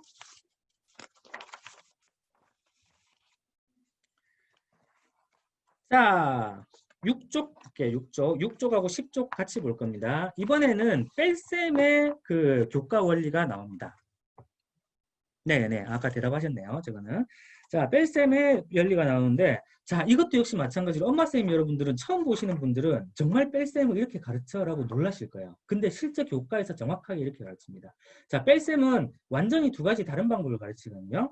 첫 번째 방법은 뒤에 수를 갖다가 이 앞에 있는 이 수가 10이 되게 쪼개는 거예요. 뒤에 수를 3이랑 2로 쪼갠 다음에 13 빼기 3을 하면 10이 되겠죠.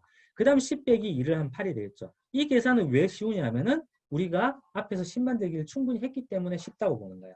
그래서 뒤에 수를 갈라가지고 3을 먼저 빼고 2를 뺀다. 요게 첫 번째 방법입니다. 자, 두 번째 방법은 되게 이런 방법으로도 하는 기상천외한 방법인데요. 자, 두 번째 방법은 요거예요. 빼기 8 하는 거는 빼기 10하고 더하기 2 하는 거랑 똑같죠. 즉 10을 빼고 더하기 2를 하면 빼기 8이 되죠. 그러니까 10을 뺀 다음에 2를 더한다. 이 방식으로 가는 거예요. 자, 이거 굉장히 어렵게 느껴지죠. 즉 우리가 그럼 빼기 7하면 어떻게 되죠? 빼기 10하고 더하기 3한다. 빼기 9하면은 빼기 10하고 더하기 1한다. 이런 방식으로 하는데 빼주고 더해준다. 즉 빼기 8이라는 걸 빼기 10과 그거의 보수를 더해주는 방식으로 하는 거예요. 자, 그런데 이 두 가지 방식 중에 대부분의 아이들은 첫 번째 방식으로 풀어요. 근데 저는 제가 잘나서 그런 게 아니고 저는 두 번째 방식으로 풀어요. 두 번째 방식으로. 왜냐면은 두 번째 방식으로 푸는 이유가 뭐냐면은 요거는 이걸 가를 때 어떤 수로 갈라야 될지 생각을 해야 돼요. 즉, 앞에가 13이니까 3이 들어가는 수로 갈라야지 이렇게 생각을 해야 되죠. 16일 때는 이게 6이니까 6하고 7로 갈라야지 생각을 해야 되는데 이거는 뒤에 수를 보고 생각할 필요가 없어요. 그냥 8이니까 12, 그다음 9니까 11, 4니까 16 이렇게 생각 없이 갈라도 되고 그냥 이런 식의 이제 계산이 저는 편해서 하는데 실제로는 두 번째 방식이 더 좋다는 얘기가 아니라 두 번째 방식은 두 번째 방식대로 굉장히 장점이 있어요. 실제로 나중에 세로셈 연산을 배울 때는 이걸 이해하고 있는 게 조금 더 이해가 더 빨라요. 세로셈 연산은 사실 이거랑은 별 관련이 없어요. 그래서 이제 이 두 가지가 어떤 한 가지 방법으로만 풀려고 할 거예요. 아이들은 1일차에 풀어보고는 엄마 2일차도 보니까 나는 앞에 이 방법이 더 좋았어. 이 방법으로 풀래. 근데 그렇게 하는 친구들도 적어도 이 책을 풀 때 이 페이지에서만큼은 이 2일차에서만큼은 이 방법을 꼭 이해하고 풀 수 있게 해주세요. 그래서 이 뺄셈을 갖다가 이 두 가지 방법으로 다 할 수 있는 게 굉장히 중요합니다. 아까 말했듯이 이런 뺄셈이나 덜셈 원리를 강구하게 되면은 나중에 연산의 기본적인 토대의 힘이 약해져요. 그래서 계산이 복잡해졌을 때 실수도 더 잦아지고 그리고 계산에 대한 자신감이 더 없어지고 뺄셈이나 덧셈이 진정으로 무슨 뜻인지 잘 모르게 되니까 나중에 이게 분수 덧셈, 분수 뺄셈이 될 때도 그냥 단순히 법칙만 외우려고 하고 방법만 알려고 하고 원리를 모르기 때문에 좀 더 계산이 복잡해질 때 약해지거든요. 그래서 이런 두 가지 뺄셈의 원리를 갖다가 꼭 이 저희가 원리에서 강조하는 방식으로 풀었으면 좋겠다. 예, 아이가 힘들어하죠. 왜냐하면 아이들이 아직 이런 사고가 안 되는데 근데 그럼에도 불구하고 교과에서도 이 방식을 정확하게 가르치거든요. 이게 아까 제가 교과를 봤을 때 1학년 2학기 마지막 단원이라고 그랬죠. 그러니까 1학년 2학기 마지막 단원 정도 수준, 그러니까 1학년 말, 즉 8세 말 정도에는 학교에서도 배우니까 이해할 수 있게 아까 보여드렸던 그 그림 있죠. 저기 저기 버스 그림 그런 걸 활용해가지고 아니면 바둑돌을 10개씩 놓는 수판 있죠. 이런 걸 활용해가지고 꼭 이 방식을 교구를 통해서라도 이해를 했으면 좋겠다는 게 제 바람입니다. 자, 그 다음에 17쪽 볼게요. 자, 17쪽은 너무나도 자주 올라오는 문제 유형이죠. 3번 문제 골랐습니다. 이 문제는 수가 작을 때는 그나마 좀 할만해요. 근데 나중에 보시면 이제 수가 점점 커지죠. 자, 이 문제는 이제 먼저 저번에 한원조 대표님께서 이 책의 저자시죠. 이 문제에 대한 풀이법, 의도한 풀이법을 필젠 카페에 글로 한번 올려주신 적이 있어요. 그 글을 갖다가 좀 정리를 해가지고 저희가 도치만 카페에도 좀 옮겨드릴 텐데, 자, 여기서 이제 의도하는 게 이 문제는 딱 보니까 아까 말했던 뭐 그런 형태로 풀 수 있는 게 아니죠. 왼쪽 수가 뭔지도 모르겠고 오른쪽 수가 뭔지도 모르겠어요. 자, 이 경우에는 먼저 이 문제의 정확한 의미를 알게 하는 게 중요합니다. 의미는 저는 이거는 수직선으로 알게 하는 게 좋다고 생각하고 수직선이 아니면은 주고받기 상황으로 하는 게 좋다고 생각하는데 자, 이 수직선을 먼저 말씀드리면은 수직선이 이렇게 되겠죠? 자, 여기 1이 있어요. 여기 1이 있어요. 여기 13이 있어요. 13. 그러면 여기에 어떤 수인 동그라미가 있는 거야. 여기 동그라미가 있어요. 자, 그러면은 13에서 어떤 수를 뺀 값이 여기에 이 길이죠. 그 다음에 동그라미에서 어떤 수를 뺀 값이 여기에 이 길이에요. 그러면은 지금 보면은 13에서 어떤 수를 뺀 값과 어떤 수에서 1을 뺀 값이 같아야 되니까 이 값은 1과 13의 가운데에 있는 값이겠구나. 라고 하는 걸 이해하는 게 수직선으로 되면은 정말 좋아요. 아까 우리가 SP 단계에서 수직선을 되게 많이 다뤘어요. 그래서 이걸 갖다 저는 이해할 수 있다고 생각하고 요게 좀 어려운 친구들한테는 또 조금 더 어려운 방법일 수도 있어요. 예를 들면 이런 거예요. 우리가 엄마가 과자를 13개 가지고 있어요. 그 다음에 교구를 통해서도 돼요. 아이는 1개를 가지고 있어요.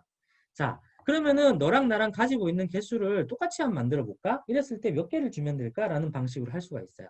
자, 그러면은 예를 들면은 똑같이 만들려면은 이게 14개니까 여기서 몇 개 한 개씩 하면 줘보는 거예요. 12, 2, 11, 3 이렇게 줘보다 보면 결국에는 7, 7에서 같아지거든요. 7, 7에서 같아지니까 몇 개를 주면 되지? 6개를 주면 되는 거예요. 6개. 6개를 줬고 아이는 6개를 받았죠. 그러니까 여기는 6개를 받고 여기서는 6개를 주는 거죠. 이런 식의 주고받기 상황으로 설명해가지고 양쪽을 설명하는 방법도 있습니다. 근데 이 방식은 조금 교구나 구체물이 있는 게 좀 더 편하겠죠. 그래서 이런 방식도 저는 구체물로서 한번 이 식의 의미를 한번 생각해 봤으면 좋겠어요. 또 그래서 어쨌든 중요한 거는 여기 수직선에서 가운데 값을 찾는 거다 이런 것도 이해하면 좋지만 어쨌든 이게 13보다는 작고 1보다는 큰 수죠. 즉 13과 1과 사이에 있는 수인 거예요. 그 수 중에 아무 수나 한번 넣어보는 것도 좋아요. 13에서 뭐 예를 들면 4를 넣어보고 4에서 1을 넣어보니까 3이 되고 얘네는 9가 됐어요. 이거는 같지 않네. 그러면 이 수를 갖다가 여기가 너무 크고 여기가 너무 작으니까 이 수를 좀 늘려야 되겠다. 5가 되면은 5 빼기 1은 4, 13 빼기 5는 8. 또 줄어들었네? 그럼 이게 이렇게 차이가 6에서 4로 20 줄어드는구나. 그러면은 이렇게 7, 이거 갖다가 7, 5, 6, 6이 되게 이런 식으로 이제 이거 제가 잘못 풀었네요. 7이 맞죠? 7이 맞죠? 어쨌든 그래가지고 자, 또 잘못 푸니까 부끄럽습니다. 아무튼 그런데 이런 방식으로 해가지고 푸는 게 가장 정석적인 방법이에요. 수가 커졌을 때도. 자, 그러니까 이런 여러 가지 방식들을 수직선 방법, 구체물을 이용한 주고받기 방법, 그 다음에 수를 갖다가 가운데에 어떤 특정한 수를 넣은 다음에 그 수를 조절해서 답을 찾는 방법. 이거 모두가 다 저희가 의도한 풀이지, 요걸 중등식으로 막 넘기고 막 이렇게 해서 푸는 거는 의도하지 않았어요. 두 수의 합을 나누기 2로 해서 구하면 된다. 이런 것도 마찬가지로 요령을 아이가 나누기를 알면 뭐 그렇게 풀어도 좋은데 사실 그것보다는 저는 그 방식을 아는 친구들이라도 이 수직선에서 이 의미를 정확히 안 다음에 나누기 2를 하는 게 좋고 나누기 2를 잘 모르는 경우가 많아요. 1학년에는. 그래서 그냥 네모 더하기 네모는 14 같은 형태로 가르치는 게 더 낫겠죠. 그래가지고 여기도 마찬가지로 이거는 그러면 아까 언제 배웠죠? 합이 14인 덧셈을 막 나열하는 수 배웠죠. 그 중에서 같은 게 뭐였지? 77이었어. 이렇게 이제 아까 합이 같은 덧셈 구구를 거의 암기하고 있는 상태라면은 나눗셈을 굳이 몰라도 가운데 값을 찾을 수 있다. 이 얘기를 드리고 싶었어요. 자, 그 다음에 2주차로 갈게요. 자, 2주차 26번. 26번은 뭐 이것도 아까 제가 덧셈에서 말씀드렸던 것처럼 자, 덧셈에서는 아까 앞에 수가 1 커지면 뒤에 수가 1 작아졌죠. 근데 뺄셈에서는 어떻게 되냐면요. 앞에 수가 어떻게 보면 앞에 수가 1이 커지면 뒤에 수도 함께 1이 커진다. 이 규칙을 아는 게 중요합니다. 즉 그러니까 앞에 수가 10, 11, 12, 13으로 1씩 커지니까 뒤에 수도 4, 5, 6, 7 똑같이 1씩 커져야 이 간격이라고 할 수 있는 차가 유지가 되겠죠. 자, 이걸 갖다가 이 식들을 완성하면서 이 식들을 완성하면서 그냥 완성했네 끝내지 마시고 자, 봐. 여기서부터 1씩 커지면은 뒤에도 1씩 커지지. 자, 그러면 이게 앞으로 9가 아니라 이거보다 더 큰 수도 차가 같은 식은 얼마든지 만들 수 있다. 이렇게 이제 조금 더 이 영역을 좀 더 확장해서 이 규칙성을 찾아내는 게 중요합니다. 이렇게 많은 식을 주는 데는 이유가 있어요. 다. 이걸 그냥 어떻게 보면 우리 속된 말로 노가다로 풀라는 게 아니고 이걸 풀고 나서 하나의 교훈을 규칙성을 발견하는 게 나중에 전체적인 계산을 하는 데 있어서 굉장히 중요하기 때문에 저희가 연습을 시키는 겁니다. 자, 그 다음에 37쪽 갈게요. 자, 37쪽 5번 문제도 아까처럼 이번에는 뺄셈 문제예요. 자, 뺄셈 문제에서는 이번에는 이거는 보시면 알겠지만 여기서 이걸 이 방향으로 빼고 여기서 이 방향으로 빼죠. 그러니까 엄마쌤 여러분들은 어쩌면 쉽게 눈치채실 거예요. 이 네 개 중에 가장 큰 수가 그럼 어디 들어가야 되죠? 자, 여기에 들어가야 됩니다. 여기에 들어가지 않으면은 이 수를 여기나 여기 들어가면 이 수보다 작은 수가 여기 들어가니까 뺄 수가 없죠. 그러니까 이 문제 이걸 갖다 아이들이 딱 처음 보자마자 여기가 제일 큰 수네라고 알면 똑똑한 친구지만 대부분 아이들은 몰라요. 일단 대부분의 아이들은 아까처럼 그냥 차분하게 차를 찾아서 푸는 방식으로 하고 끝나고 나서 알려줘 보세요. 여기 그러고 보니까 여기 있는 수는 4개의 수 중에 어떤 수가 들어갔지? 제일 큰 수가 들어갔어요. 왜 그랬을까? 아, 여기 제일 큰 수가 들어가야지만 요 방향으로 둘 다 뺄 수 있어요. 라고 하는 결론을 내주면은 다음부터 이런 문제를 풀 때 여기에 바로 큰 수부터 집어넣겠죠. 이런 것들을 아이가 스스로 찾을 수 있게 유도하는 게 되게 중요합니다. 수직성이 어렵다고. 수익성이 어렵죠. 수익성이 정말 어렵습니다. 수익성은 이해가 어려운데 제가 이거는 계속 앞으로도 이 유형이 나올 때 계속 강조를 또 드릴게요. 그리고 오늘은 제가 3가지 방식을 설명을 드렸는데 나중에는 수직성 위주라든지 안에 어떤 특정 수를 넣는 방식으로 조금씩 이제 방식을 줄여가면서 말씀을 드릴게요. 그리고 제가 저번에 대표님이 정리해 주신 글을 갖다가 여기 도치맘 회원분들도 많이 계시니까 그 글을 꼭 옮겨가지고 도치맘에 좀 올려주는 게 좋을 것 같아요. 예, 그거를 제가 올려주도록 하겠습니다. 정리를 아주 잘해 주셨더라고요. 자, 그 다음에 3주차 갈게요. 자, 3주차는 덧셈과 뺄셈의 관계인데요. 덧셈과 뺄셈의 관계에서 50쪽을 가볼게요. 자, 제가 저번 시간에도 이 상황으로 2개의 덧셈식과 2개의 뺄셈식을 만들 수 있고 요걸 이제 영어로 팩트 패밀리라고 한다라고 언급을 했어요. 요걸 이제 뭐 우리식으로 하면 뭐 한가족식 이렇게 이제 제가 수학 독해에서 이름 붙였어요. 한가족식. 자, 그래서 이거 갖다가 뭐 7 더하기 9는 16, 9 더하기 7은 16, 그 다음에 16 빼기 7은 9, 16 빼기 9는 7. 자, 이런 식으로 이제 4개를 만들 수가 있죠. 자, 그런데 제가 이제 무슨 말씀을 드리고 싶으냐면은 이걸 만드는 건 어렵지 않아요. 근데 아이들이 이걸 보고 나서 이걸 이제 할 수는 있는데 이걸 활용을 하는 걸 이제 배워야 돼요. 이걸 어떻게 활용하는 거요? 자, 이걸 활용하는 걸 제가 이제 이제 네모가 있는 덧셈을 통해서 알려드리겠습니다. 다음 페이지인 52쪽으로 가볼게요. 52쪽. 52쪽의 2번 문제입니다. 자, 네모가 있는 덧셈을 갖다가 푸는 방법을 갖다가 지금까지 저희가 여기에 어떤 특정한 개수를 넣어보고 수직선을 이용하는 방법 이렇게 2가지를 주로 제가 말씀을 드렸어요.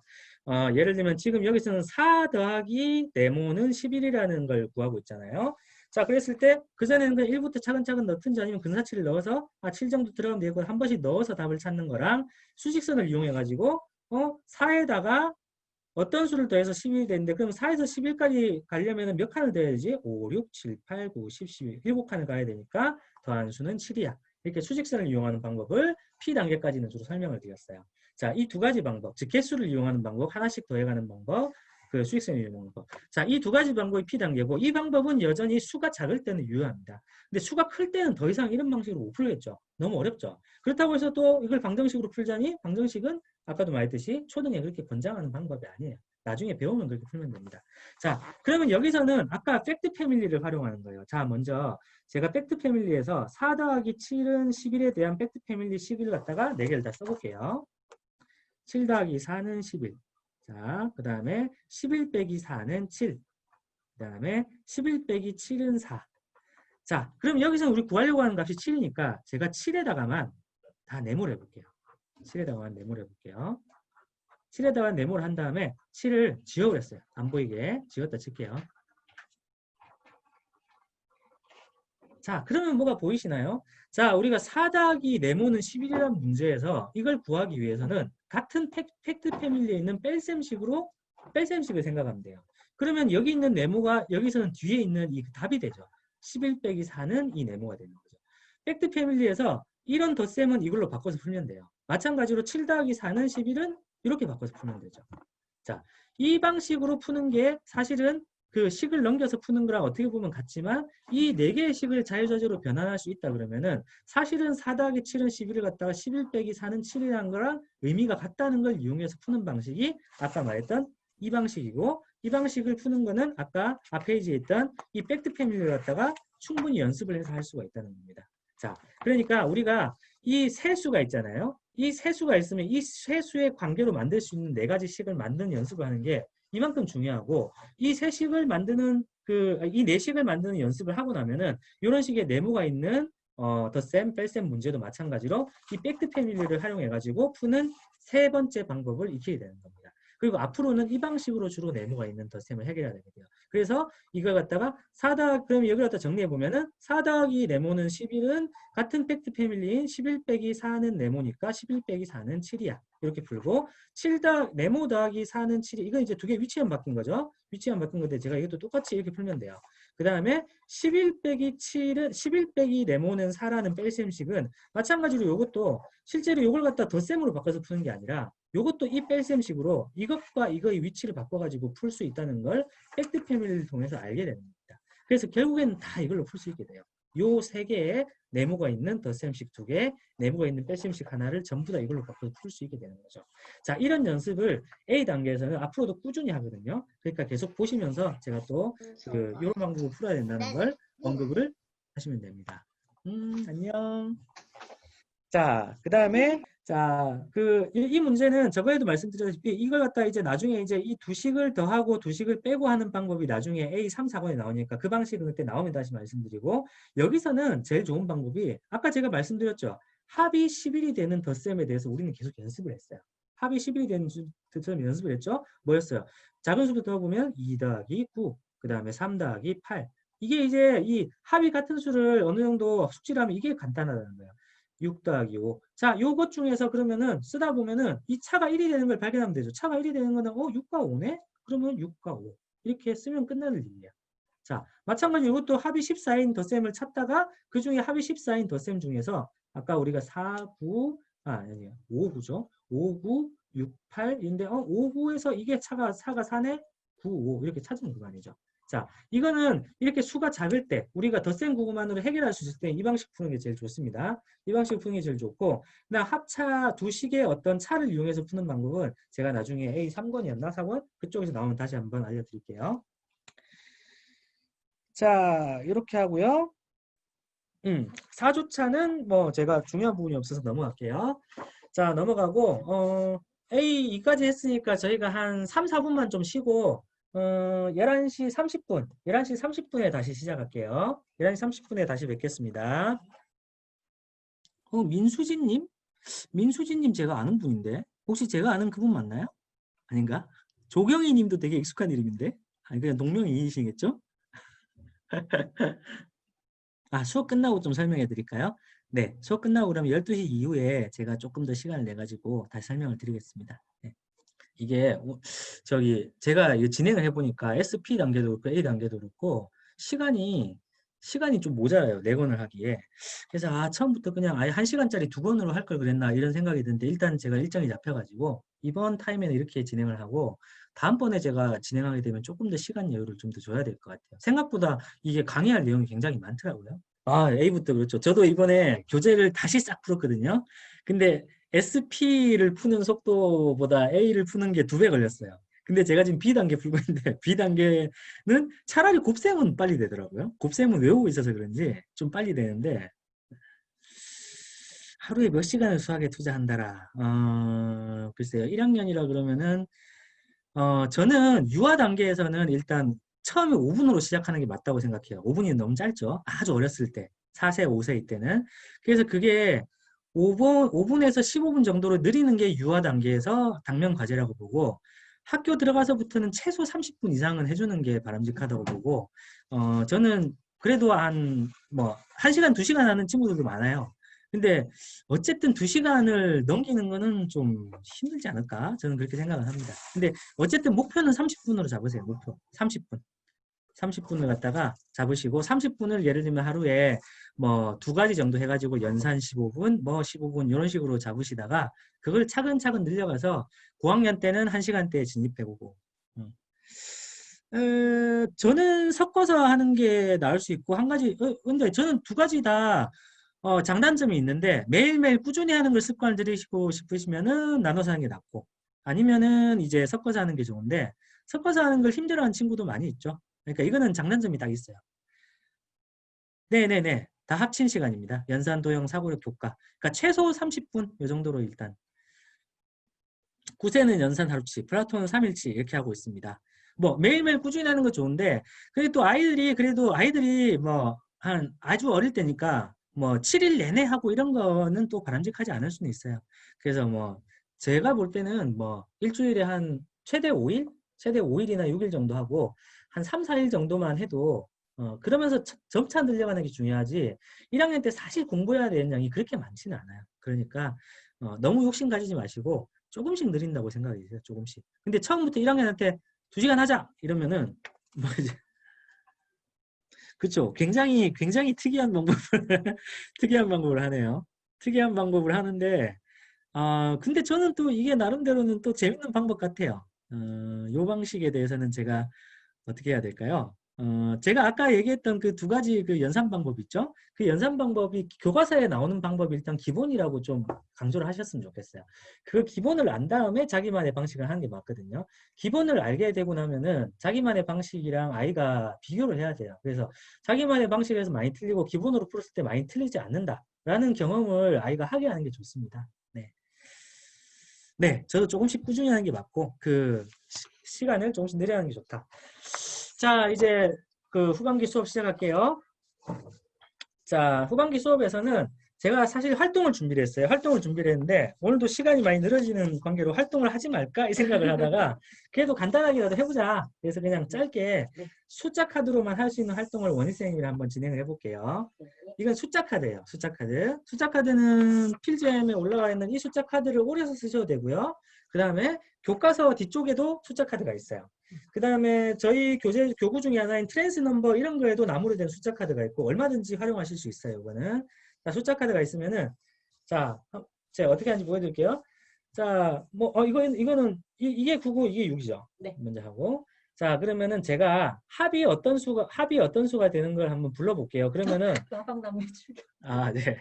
자, 이것 중에서 합이 어떤 수인 걸 빨리 더 많이 찾아가는 사람이 이기는 우리 거예요. 그럼 문제를 우리 엄마 선생님 한 분이 내주시는 걸로 할까 봐요. 자, 그 엄마쌤 여러분 채팅에다가 10에서 18까지 숫자 중에 하나만 써주세요. 다 쓰실 것 같으니까 한 분을 저희가 지목할까 봐요. 지금 네. 열심히 하시는 린지맘맘 구세님한테 부탁할까 봐요. 린지맘의 구삼님, 자 하나 올려주세요.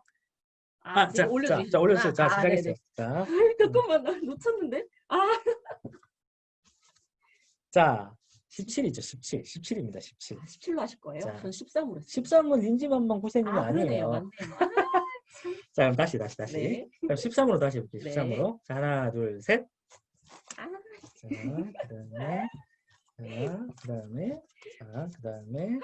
자, 그다음에 이렇게 됐죠. 네. 자, 그래서 저는 요만큼을 찾았어요. 저는 짠. 하나밖에 못 자, 찾았어요. 너무 정말 자, 이거는 이제 원희 선생님께서 연습하셨군요. 원희 선생님께서 아무래도 좀 실력이 좀 안 좋죠. 4대1로 이렇게 됐는데, 네. 자, 요 게임은 숫자 카드만 있으면 할 수 있는 되게 간단한 게임입니다. 그래서 요 게임은 그 숫자 카드로 아까 제가 합이 얼마가 되는 그 덧셈을 갖다가 어느 정도 암기 수준까지 가는 게 중요하다 그랬죠. 그러니까 이 게임을 갖다가 가정에서 그냥 편하게 한번 해보시고, 요 게임 하는데 룰이 필요해요. 아이들은 나중에 요거 갖다가 이걸 다 가져가려고 그래요. 싹 다 가져가서는 그 중에 고르려고 그래요. 그럼 어떤 룰이 필요하겠어요? 자, 잘못된 카드를 가져가면은 마이너스 5점이야. 이런 식으로 강하게 이제 좀 어느 정도 걸어야 엄마랑 이런 거 해가지고 자, 엄마가 이기면은 오늘 연산문제 한쪽 더. 뭐 이런 식으로 한다든지. 그래서 동기부여를 해가지고 이런 간단한 게임을 숫자 카드만 있으면 할 수 있고요.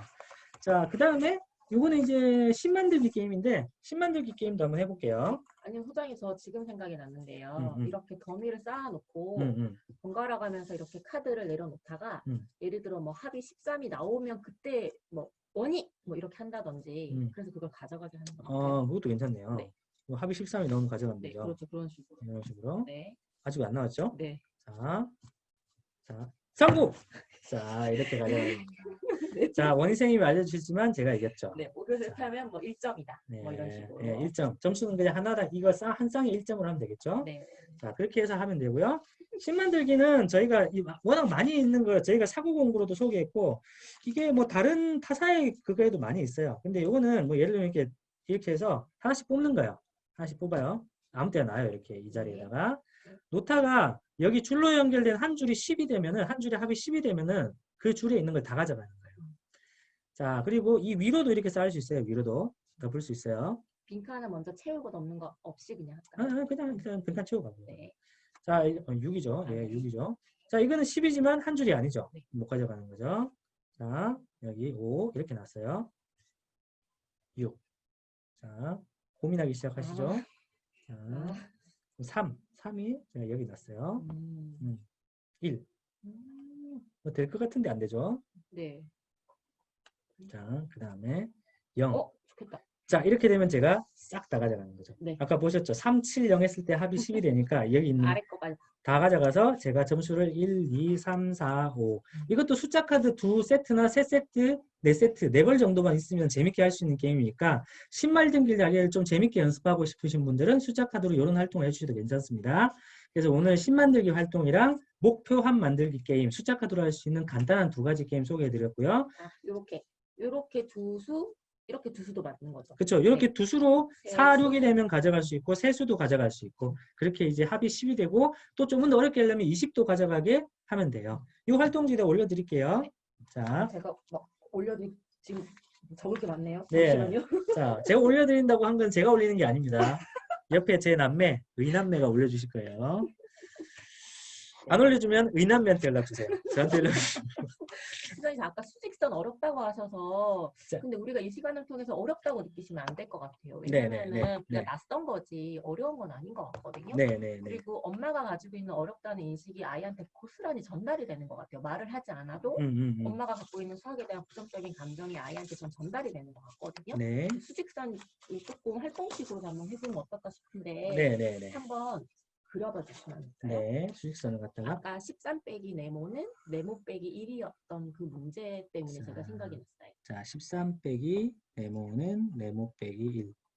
자, 그럼 아이가 이제 어려워할 수 있으니까 여기가 손을 한번 그려보게 하면 좋을 것 같아요. 1하고 13이 가운데도 한번 다 네, 그려볼까요? 한번 그려봤어요. 2, 가급적이면 일정한 간격이 되게 한번 그려보자 하고 개수가 점점 커지게 숫자를 써보자 이렇게 한번 제안해 보는 거죠. 지금 제가 아이라고 생각하시면 돼요. 제가 원쌤 아이예요. 오늘부터 이성국입니다. 자, 그러면 이제 이런 식으로 뭔가 아이가 좋아하는 작은 뭐 인형이나 자동차, 뭐 공룡 다 상관없고요. 이런 작은 알갱이나 모형이 있으면 나눠 갖고 우리가 이제 만나는 거죠. 그러니까 조금 더 이제 더 커도 괜찮을 거는 같아요. 그릴 때는. 그래서 우리가 똑같이 한 번 가고, 한 번 가고, 한 번 가고, 한 번 가고, 한 번 가고, 한 번 가고, 한 번 가고, 한 번 가고, 한 번 가고, 한 번 가고, 한 번 가서 7에서 만나는 곳을 만나네요. 찾게 하는. 그럼 만나는 곳이 7이니까 이 값이 7이 돼야 되는 거죠. 네. 맞나요? 네. 그러면은 아니 우리가 그러니까 7 여기가 7인 거예요. 여기가 7이 돼야 네, 되는 거죠. 한쪽은 줄어들고 한쪽은 지금 늘어나는 상황이잖아요. 근데 그렇죠. 그런 것들 그래서 말로 하면서 만나는 지점을 찾아보자. 이렇게 하면 어떨까 그렇게 생각이 되네요. 들었어요. 그것도 괜찮네요. 그게 이제 한 칸씩 가는 게 실제로 이거랑 똑같잖아요. 13 빼기 1은 1 빼기 1 아니네. 13 빼기 2는 2 빼기 1 아니네. 이렇게 한 칸씩 가는 게 이렇게 일씩 커지는 거거든요. 그래서 결국 7이 되는 걸 수직선을 통해 가지고 구체물을 이용가지고 이렇게 설명할 수 있다. 이때는 엄마가 다 해주지 않아요. 직선 그리게 하고 물금 수직선도 그리게 하고 숫자 직접, 그리게 하고 크게 그리게 하고. 그럼 엄마는 이거 까만색만 가지고 같이 아이랑 같이 가면 되겠네요. 아니면 넌 줄어들 거야, 늘어날 거야. 네. 이렇게 선택도 하게 하고. 좋네요. 네. 이런 방법도 좋네요. 네. 자, 이원희 엄마 고맙습니다. 자, 이런 어렵다고 생각하지 마시고 네. 낯설어서 그런 거야. 할 수 있어. 이렇게 격려해 주시면 좋을 것 같아요. 저번에도 제가 말씀드렸지만 SP 단계에서 수직선을 계속 그려보게 하는 게 굉장히 중요하거든요. 그래서 SP 단계를 좀 그렇게 수직선을 많이 그려본 친구들이라면 이런 활동에 익숙할 수 있으니까 저는 그래서 제가 전에 그 1학년 걸 갖다가 좀 이렇게 그 S 단계부터 했으면 좋겠다. 1학년도 그런 얘기를 말씀드렸죠. 자, 이제 3권으로 들어갈게요. 오늘도 역시 시간이 많이 지체가 돼서 이 4권을 다음 시간에 넘겨도 되나요? 그러면 안 되죠. 아니 뭐 그래도 해주시면 좋죠. 아니 근데 그 나중에 다음 시간에 안 들으시는 분들 있잖아요. 그럴 수 있죠. 네. 네. 이제 그러면 중요한 것만 후후 하겠습니다. 자, A3권에서는 사실 이제 문제들은 별로 할 게 없고 문제들은 1, 2권하고 거의 비슷하고 P3, 4권하고 거의 비슷하기 때문에 문제들보다는 뭐랄까 원리들을 위주로 좀 말씀드릴 건데요. 자, A3권에서 제가 말씀드리고 싶은 A4권하고 동일한데 여기서는 1일차에 가로셈이 나오고 2일차에 세로셈이 나옵니다. 6쪽에서 가로셈이 나오고 10쪽에서 세로셈이 나오거든요. 자, 우리가 연산을 가르칠 때 가장 많이 이제 어떻게 보면 아이들한테 좀 실수하시는 부분이 세로셈을 배우고 난 다음에는 그 앞에 원리를 까맣게 잊어먹게 만든다는 게 가장 큰 문제예요. 근데 세로셈이 그리고 사실 만능은 아니에요. 세로셈이 만능이 아닌 걸 제가 말씀을 드릴 건데 나중에 자, 가로셈 같은 경우도 세로셈과 같은 방식으로 얼마든지 풀 수도 있고 이렇게 1의 자리, 10의 자리 따로 풀 수도 있고 여기서는 지금 뒤에 자리가 한 자릿수니까 아까 그 한 자릿수 받아올림 연산하고 똑같은 방식으로 풀었어요. 그 세로셈이 근데 이제 좋은 방식이긴 한데 세로셈이 몇 가지 단점이 있어요. 그 단점이 뭐냐면은 자, 첫 번째는 세로셈에서는 이 수를 갖다가 세로로 이렇게 쓰기 때문에 사실 10의 자리랑 1의 자리를 따로따로 보게 돼요. 그래서 28과 8을 더한다는 실제 느낌이 아니라 8과 8을 더하고 20을 더한다 이런 느낌을 주기 때문에 어떤 두 수를 원래 더하려고 했는지 목표를 망각하는 경우가 있어요. 자, 그 다음 두 번째는 뭐냐면은 세로셈으로 만들기 위해서는 결국에는 원래 우리가 처음에 주어진 문제들은 거의 다 가로셈이에요. 가로셈을 세로셈으로 고치는 시간이 필요합니다. 자, 세로셈으로 고치는 거는 가로셈보다 훨씬 번거롭거든요. 그 다음 밑에 공간도 더 많이 필요하죠. 그래서 그 세로셈으로 고치는 데 걸리는 시간을 우리가 강구하는 경우가 많고요. 그 다음 세 번째는 세로셈의 또 가장 큰 문제점 중에 하나가 우리가 수를 생각할 때 사실 1의 자리부터 거꾸로 계산하죠. 이렇게 계산합니다. 그래서 우리가 1의 자리부터 거꾸로 생각하니까 이게 36으로 받아들여지는 게 아니라 6과 3으로 받아들여지는 경우가 많아요. 즉 나중에도 100의 자리, 1000의 자리 이렇게 커지면 마찬가지인데 이 수가 몇 천과 몇 천을 더해서 몇 천이 된다 이런 느낌이 아니라 1의 자리부터 더한다는 느낌이 드니까 우리가 실제로 어떤 수랑 어떤 수를 더해서 얼마가 됐어라는 게 한눈에 보이지가 않고 1의 자리부터 자꾸만 거꾸로 생각하게 될 수밖에 없어서 이것 때문에 아이들이 나중에 이 계산 실수를 하게 되는 경우가 꽤 많이 있어요. 전체 수를 봤을 때 28과 8을 더하면은 30보다 큰 어떤 수가 돼야 되는데 1의 자리부터 거꾸로 계산하는 이 순서 때문에 우리 수를 읽을 때는 이 방향으로 읽잖아요. 이 방향이 거꾸로 되어 있기 때문에 약간 계산 실수를 하고 그냥 기계적으로만 계산하는 경우가 있거든요. 그래서 저는 세로셈이 이런 단점을 가지고 있는 걸 엄마쌤 여러분들은 아시면 좋겠어요. 근데 앞자리부터 쓰는 것도 괜찮죠. 근데 앞자리부터 쓰는 거는 세로셈의 원칙은 아니에요. 왜냐면 받아올림을 순차적으로 해나가야 되니까. 근데 앞자리부터 쓰는 건 가로셈에서 하시는 게 맞고 세로셈에서는 디지털부터 쓰는 게 맞긴 맞습니다. 근데 일단은 세로셈이 그런 그 단점이 있으니까 가로셈도 반드시 함께 병행해야 된다 이 얘기를 드리고 싶은 거예요. 세로셈이 나쁘다는 게 아니에요. 세로셈이 가장 안정적인 방법이에요. 속도나 정확성으로 볼 때. 하지만 세로셈의 부족한 점은 뭐냐? 아까도 말했다시피 어떤 수와 어떤 수를 더하는지 잘 모르는 경우가 많다. 그 다음에 또 실제로 세로세모를 할 필요가 없는 것도 복잡한 세로세모를 하는 경우가 있어요. 그 경우는 제가 나중에 사권에서 다시 한번 말씀드릴게요. 자, 그 다음에 좀 훅훅 넘어갈게요. 29쪽 가볼게요. 29쪽. 자, 29쪽 3번 문제는 성량개비 문제인데 이런 문제도 마찬가지로 제가 오늘 보여드린 문제는 사고력 문제스러운 게 많죠. 이것도 사고력 책에는 꼭 나오는 주제예요. 꼭 나오는 주제인데 우리가 이 일반 연산 책에는 잘 나오지 않죠. 뭐 상위권 연산 이런 책에는 나오지만 근데 이제 이 문제도 사실 안 해본 친구들만 생소한 겁니다. 근데 해본 친구들은 뭘 해보면 되냐면요. 성량개비로 실제 성량개비나 이수식이나 면봉으로 실제 이런 디지털 숫자를 만들어 보는 활동을 꼭 한번 해보세요. 그러면은 1부터 0부터 9까지를 갖다가 만들어 보면은 거기서 성량개비를 한 개 뺐을 때 다른 숫자가 되는 경우 또는 한 개를 더했을 때 다른 숫자가 되는 경우를 조금씩 활동을 통해서 이해하게 되면은 이 문제가 굉장히 쉽게 됩니다. 근데 그걸 안 해보고 그냥 여기서만 바로 이걸 처음 접하는 친구들 어렵거든요. 그래서 이 문제에서 막힌다. 그럼 성량개비를 꺼내서 직접 0부터 9까지 만들어보고 하나씩 빼서 어떤 수가 되는지 관찰을 하는 활동을 해보자. 이 말씀을 드리고 싶었고요. 자, 그 다음에는 이제 57쪽 가볼게요.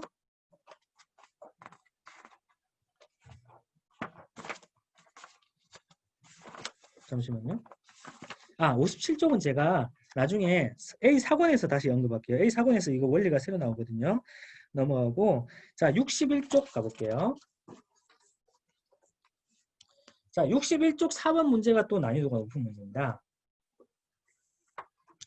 자 61쪽 4번 문제는 제가 한번 같이 풀어볼게요. 풀어보면서 어떻게 풀었는지 보시고 한번 생각해 보세요. 자 1부터 9까지의 숫자 카드 중 2장을 뽑아 64를 만들었습니다. 남은 카드 중 3장을 뽑아 다음 뺄셈식을 완성까지 해요. 2가지 방법이 있습니다. 라고 했죠. 자 남은 카드를 그러면 다 적어보세요. 자 64를 빼면은 0은 아니죠. 1, 2, 3, 그 다음에 5, 7, 8, 9가 되겠죠. 자 이렇게 7장의 카드가 남았어요. 7장의 카드가 나왔는데 이 식을 보시면 이 식이 2자리 빼기 1자리겠죠. 2자리 빼기 1자리에서 그러면은 여기에 2자리 수가 될 수 있는 거는 60몇 또는 70몇이겠죠. 받아내림이 없으면 60몇이고 받아내림이 있으면 70몇이니까. 근데 6은 벌써 썼네? 그럼 여기 들어갈 수 있는 수는 뭐밖에 없죠? 7밖에 없어요. 자 이건 두 개 다 공통입니다. 자 7밖에 없죠. 자 그러면 나머지 수들 중에서 이제 이게 되는 것들을 찾는 거예요. 자 그러면 먼저 우리가 이게 11자리가 7이고 이게 11자리가 6이니까 이게 받아내림이 발생했다는 걸 알 수 있어요. 받아내림이 발생하려면은 이 수가 이 수보다 작아야 되겠죠. 그러면은 1을 넣었을 때 뭐가 되죠? 1을 넣었을 때 7이 되죠. 그 다음에 2를 넣었을 때 그 다음에 얼마가 되죠? 2를 넣었을 때 8이 되죠. 그 다음에 3을 넣었을 때 9가 되죠. 답이 3개네 라고 생각할 수 있지만 하나는 답이 아니에요. 뭐가 답이 아니죠? 자 여기 보면은 7이 2번 들어갔죠. 자 그래서 답은 요거랑 요거 2가지가 됩니다. 그래서 이 문제가 좀 어렵다는 거예요. 자 이 문제가 어려운 거는 첫 번째는 먼저 이 10의 자리에 7이 들어가는 거를 생각하는 거. 그 다음 7이 들어갔을 때 이 합이 차가 64가 되는 3가지 경우를 찾아내고 그 중에서 또 이렇게 카드가 중복되는 경우를 없애는 게 중요합니다. 그래서 이걸 갖다가 실수하는 경우가 많이 있어요. 이걸 실수하는 경우가 없게 하기 위해서는 마찬가지로 이것도 이런 문제를 어려워한다든지 할 때 이 문제를 한 문제만이라도 아까 숫자 카드 있죠. 숫자 카드. 숫자 카드로 직접 한번 만들어 보세요. 이 식을 갖다 한 번씩. 그러다 보면 당연히 숫자 카드로 아까 7을 여기 넣으면은 여기 남은 숫자 카드가 없으니까 여기다 7을 안 넣게 되겠죠. 그러니까 숫자 카드로 한번 직접 해보면 의미가 있는 문제라서 이 문제를 골라봤습니다. 자, 그 다음에 66쪽 갈게요. 66쪽. 사실 66쪽을 하는 이유는 66쪽이 아니지. 잠시만요. 여기 70쪽. 70쪽하고 그 다음에 74쪽이 다 해당되는 얘기인데 자 이거 제가 저번에 P단계에서도 말씀드린 P단계에도 이게 똑같이 나와요. 즉 계산할 때 앞에서부터 계산하는 방식이 있고 뒤에 두 수를 모아서 빼는 방식이 있죠. 마찬가지로 그 다음 두 페이지 74쪽에 있는 것도 앞에 수를 먼저 계산하는 방법이 있고 뒤에 수를 모아서 계산하는 것. 즉 빼기 6하고 더하기 9하면 산 것 같다. 근데 이 두 가지 방식이 둘 다 굉장히 중요합니다. 자, 앞에서부터 계산하는 방식은 어떤 특정한 더하기, 더하기, 빼기, 빼기일 때는 이 방식이 더 낫고요. 더하기, 빼기가 혼용되어 있는 경우에 이 두 수의 차가 얼마 안 나는 경우에는 이 방식이 훨씬 좋아요. 그래서 이 두 가지 방식을 갖다 같이 쓰는 게 되게 중요하고, 나중에 이제 문항들을 보시면은 이 뒤에 있는 76쪽 문항 있죠? 76쪽 문항에 나오는 요 문제, 이 1번 문제는 이 두 가지 방식을 둘 다 이해하는지를 테스트하는 문제예요. 이것도 반드시 그 요구하는 방식대로 꼭 풀어보셨으면 좋겠고, 2번 문항 있죠? 2번 문항. 2번 문항은 이 두 가지 방법 중에 사실 이 두 번째 방법 있죠. 두 번째 방법으로 해결해야 되는 문제예요. 왜냐하면은 앞의 수랑 뒤의 수는 결정되어 있기 때문에 앞의 수와 뒤의 수가 결국 3이 작아졌구나. 3이 작아지려면은 여기에 기호가 어떻게 들어가야 되지? 이렇게 첫 수랑 끝수 방식을 제가 SP 단계에서 주로 계속 설명을 드렸는데, 이 방식은 이 두 번째 방법이 훨씬 편하거든요. 그래서 첫 번째, 두 번째 방식을 꼭 이거 왜 하지? 이렇게 생각하지 마시고, 응용연산에서는 계속 여러 가지 방법을 강조해요. 이 여러 가지 방법을 다 자기 걸로 가지는 게 중요합니다. 그래서 필요에 따라서는, 수에 따라서는 이 방식으로 해보고, 이 방식으로 해보고, 이걸 다 적용하기 위해서는 한 문제를 두 가지 방식으로 다 푸는 연습을 하는 게 굉장히 중요합니다.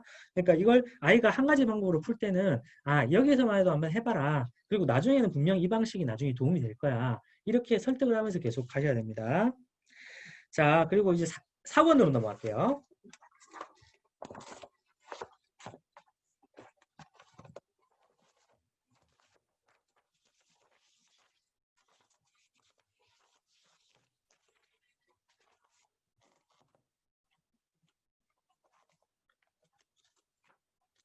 자, A4권은 제가 18쪽 잠깐 한번 보여드릴게요.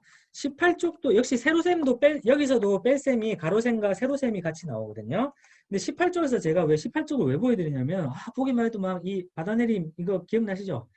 저도 참 싫어합니다. 바다내림 싫어하는데, 그랬을 때 이제 요 문제를 한번 볼게요. 요 문제. 제가 요 문제를 보여드린 이유가 있어요. 요 문제를 그냥 한번 가로셈으로 한번 읽어보세요.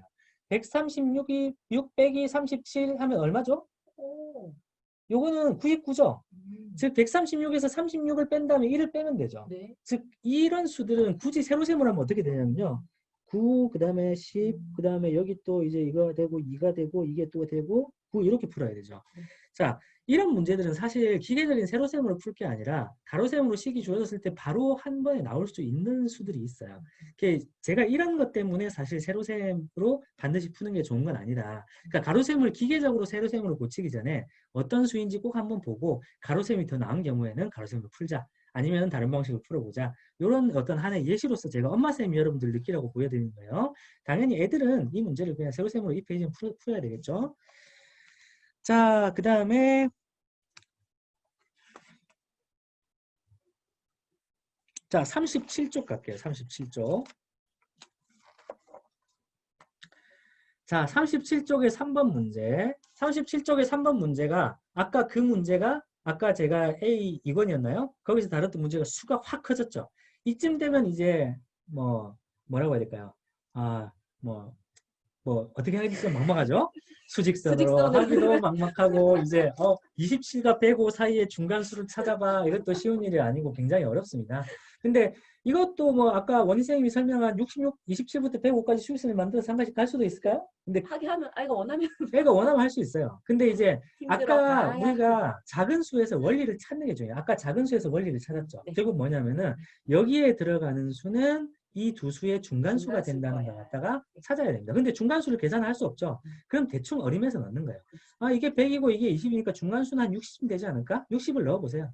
60을 넣어보면 어떻게 되냐면은 여기는 60 빼기 27은 33이 되고 105 빼기 60은 45가 되죠. 자, 그러면은 이게 훨씬 크네? 이게 12가 크니까 뭔지 몰라도 이 수를 갖다 조금 더 이제 여기서 크게 해야 여기는 커지고 여기는 작아지겠다. 그러면 지금 이게 12 차이 나니까 1씩 커지게 하면 이 차가 2씩 줄어들거든요. 그러면은 61, 62, 63, 64, 60 이렇게 다 써도 되고 66 정도 되면 되겠지. 이렇게 해서 답을 찾아가는 과정이거든요. 그러니까 이렇게 풀면 너무 오래 걸리지 않냐는데 실제로 이 정도 오래 걸릴 거라고 예상하는 문제예요. 그래서 이 문제에서 갑자기 늪에 빠진다는 느낌이 들어도 차근차근 이렇게 대략 중간값이라는 걸 이해를 했다 그러면은 중간값에 대한 근사치를 찾게 하고 그 다음에 중간값을 어떻게 찾아갈지 차근차근히 하는 게 그런 방식으로 하는 게 중요합니다. 그래서 이 문제들은 제가 아까도 말씀드렸지만 해법을 다시 한번 정리해서 올려드리겠습니다. 이 문제에서 막히시는 분들이 되게 많아요. 이 문제가 실제로도 수가 커져, 이 A권을 만약에 처음 딱 A 사건이죠. A 사건부터 딱 처음 풀어서 아까 수직선으로 해가지고 이게 가운데 수가 된다는 원리를 이해하지 못하는 경우에는 이 문제를 도저히 풀 수가 없어요. 너무 오래 걸리는 거죠. 그래서 이제 그런 원리부터 먼저 하는 게 중요하다. 이걸 꼭 말씀드리고 싶고요. 자, 그 다음에 60쪽 가볼게요.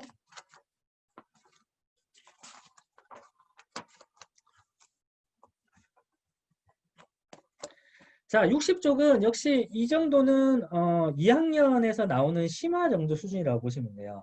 심화에서는 숫자 카드로 식을 만드는데 이 식이 가장 큰 합이 되게, 가장 작은 합이 되게, 가장 큰 차가 되게, 가장 작은 차가 되게 이런 식의 문제들이 나오거든요.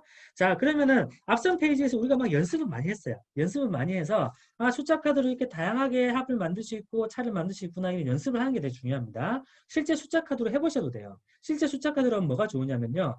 이것들을 그냥 따로 쓰고 지우고 할 필요 없이 이 수를 계속 바꿔가면서 그냥 자연스럽게 수가 합이나 차가 커지는지 작아지는지 관찰할 수 있다는 점에서 굉장히 좋습니다.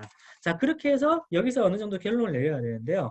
자, 가장 큰 합이 되게 하려면 우리는 알겠어요. 그러니까 이게 세로셈으로 해놔서 그런데 어쨌든 이 10의 자리에는 큰 수가 들어가고 1의 자리에는 작은 수가 들어가면 되겠죠. 왜냐하면 1의 자리의 수는 이 수는 여기 들어가는 것만으로도 10의 자리의 수는 1의 자리의 수의 가치의 10배가 되니까 가치가 더 큰 10의 자리에 큰 수를 넣는 게 맞죠.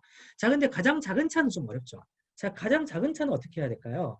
자, 가장 작은 차는 역시 마찬가지로 가장 작으려면은 10의 자리의 결과가 가장 작아야 돼요. 뭐가 되든 여기 0이죠. 즉 가장 작은 값이 되려면 이 4개의 숫자 카드 중에 가장 차가 적은 2개를 찾는 거예요. 자, 3, 5, 6, 8 중에는 5와 6이 1차이라고 가장 적죠. 자, 그럼 6과 5를 여기 넣는 거예요. 6과 5를 넣은 다음에 남는 2개의 수를 8과 3으로 넣으면 당연히 안 되겠죠. 3과 8로 넣어야 더 작은 차가 되겠죠. 이런 식으로 찾아가는 겁니다. 자, 그래서 이걸 갖다가 앞에 있는 이 활동과 그다음 직접 숫자 카드를 이용해서 어떤 경우에 가장 큰 합이 되고 어떤 경우에 가장 작은 차가 되는지 또 추가로 어떤 경우에 가장 작은 합이 되고 어떤 경우에 가장 큰 차가 되는지를 여러 가지 경우로 만들어 보면서 활동하는 걸 추천드립니다. 그렇게 하고 나면 이런 문제들은 더 이상 어렵게 느껴지지 않아요. 한번 해보면은 아이들이 스스로 원리를 발견할 수 있는 문제입니다. 자, 그 다음에 3주차 갈게요. 3주차 말고 3주차 말고 3주차죠. 죄송해요. 제가 앞으로 좀 돌아갈게요. 제가 꼭 언급해야 되는 게 있어서 38쪽 제가 아까 언급한다고 했는데 깜빡이 언급을 안 했죠. 자, 38쪽에서는 이제 아까 합차 문제 기억나시죠? 아까 합차 문제. 별 더하기 동그라미는 얼마? 그 다음 별 빼기 동그라미는 얼마? 이 문제를 드디어 또 다른 방법으로 푸는 방법이 소개가 돼요. 여기서 소개하는 게 뭐냐면은 자, 합차가 있는데 합에서 차를 빼고 나면은 합에서 차를 뺀 수는 항상 왜인지는 모르겠지만 27을 즉 두 수 중에 작은 수를 2배한 값이 돼. 이 원리를 가르쳐 줍니다. 자, 왜인지 모르겠지만 이거는 이제 여기서는 왜인지는 잘 설명을 안 해요. 왜인지를 설명하는 거는 뭐 이런 식으로 설명을 할 수는 있어요. 자, 제가 좀 크게 적어볼게요. 자, 먼저 아까 별하고 동그라미 썼으니까 별 동그라미는 예를 들어서 아까 여기서는 수가 크니까 73이고 그 다음에 별 빼기 동그라미는 19고 자, 요런 두 수가 있다고 할 때, 자, 이걸 식으로 소개하는 방법이 있어요. 식으로 소개하는 거는 요거 하나, 이걸 어차피 이런 거잖아. 요거랑 요거는 똑같고, 요거랑 요거를 똑같으니까 요거 4개를 한꺼번에 더해도 요거 2개를 한꺼번에 두 개를 더한 거는 똑같죠. 그 다음에 여기서 이걸 뺀 것도 여기서 이걸 뺀 거랑 똑같아요. 근데 어쨌든 이걸 통째로 빼는 거에 대해서 익숙하지 않을 수 있지만 어쨌든 이 방법이 사고력에 소개한 정석적인 방법이어서 알려드리면 이걸 통째로 더하면 어떻게 되죠? 별 더하기 동그라미 더하기 별 빼기 동그라미가 되죠. 자, 그럼 우리가 이거는 별 2개는 알겠는데 동그라미를 한 번 더하고 동그라미를 한 번 빼면은 요거는 그냥 2개가 계산하지 않아도 상관이 없는 거죠. 그래서 남는 거는 결국에는 별 더하기 별이 되고 즉 요거는 73 더하기 19가 되겠죠. 자, 그래서 여기서 얻을 수 있는 결론은 이 합과 차를 더한 값은 두 수 중에서 이 앞에 있는 수가 더 크죠. 더 큰 수를 2배한 값이다. 마찬가지로 여기서 이걸 빼면 어떻게 되죠? 여기서 이걸 빼면은 별은 없어지고 여기 동그라미는 여기서 이건 빼니까 이게 더하기로 바뀌면서 이게 동그라미만 2개 남게 돼요. 동그라미 더하기 동그라미는 73 빼기 19가 되죠. 그래서 이 합과 차의 두 수의 차는 작은 수의 2배와 같다. 이런 결론이 나오는데 이게 사고력 수학에서는 아이들이 좀 이해할 수 있는데 이런 식을 합하고 빼는 게 아이들 수준에서 어려운 친구들도 있어요. 그런 친구들한테는 하나 그림을 소개하고 싶은데 이 그림이에요. 바로 제가 하나 말씀드리면은 자, 이 길이를 제가 별이라고 할게요. 별. 그 다음에 이 길이를 동그라미라고 부를게요. 동그라미. 자, 동그라미로 불렀어요. 자, 그리고 이쪽에다가도 동그라미를 하나 더 놔보는 거예요. 동그라미를 여기에 더 놨어요. 이만큼이 동그라미예요. 하나 더 놨어요. 자, 이거는 구분을 위해서 색칠을 이것도 똑같은 거라고 해주고. 자, 그러면 이 전체 길이는 얼마죠? 이 전체 길이는 이 2개 합이죠. 이 2개 합이니까 73이 되겠죠. 그 다음에 이거의 차는 여기가 19가 되겠죠. 자, 이 그림에서 알 수 있는 건 그럼 뭐냐면은 73에서 19를 빼면 뭐가 남죠? 73에서 이 길이만큼 빼봐요. 이 길이만큼 빼면은 여기 요만큼과 여기 요만큼이 남죠. 73에서 19를 빼면은 동그라미가 2개가 남네. 즉, 그래서 합에서 차를 빼면은 작은 수의 2배가 된다. 이런 결론이 여기서 나오는 겁니다. 이 그림으로는 이 10보다는 조금 더 잘 이해할 수 있는 친구들이 있겠죠. 이런 그림을 통해 가지고 이 원리를 이해하게 한 다음에 그러면은 이 원리를 이제 적용을 해야 돼요. 합과 차를 구할 때는 합에서 차를 뺀 다음에 그 수를 갖다가 그 수가 2배가 되는 수가 작은 수야. 그렇게 해서 찾아가는 게 이 문제의 어떤 합과 차 문제를 푸는 또 다른 방식으로 앞으로 A 단계에서는 이런 방식으로 풀어라라고 소개가 되는 겁니다. 그래서 뒤에 있는 합차 문제는 이제 다 이렇게 풀면 돼요. 56구하고 반대고 이렇게 합과 차를 하나 반해서 이런 식으로 다 풀게 지금 다 의도가 되어 있거든요. 그래서 이때부터는 이런 방식으로 풀면 되고 아까 얘기했던 합이 되는 덧셈식을 이용해서 푸는 방법은 여기서는 이제 이 합이 너무 많으니까 합이 60이 되는 덧셈식을 다 구할 수가 없죠. 그러니까 이때부터는 이런 방법으로 풀어야 되는 거예요. 근데 이런 방법으로 그냥 암기만 시키지 마시고 이 원리를 아까 말씀드렸다시피 식을 통해서라든지 그림을 통해서 이 설명을 갖다가 아이들이 이해하게 하는 게 굉장히 중요합니다. 자, 그래서 이걸 언급을 드렸습니다. 자, 그 다음에 68쪽 4주차로 넘어갈게요. 3주차는 아까 제가 했고요.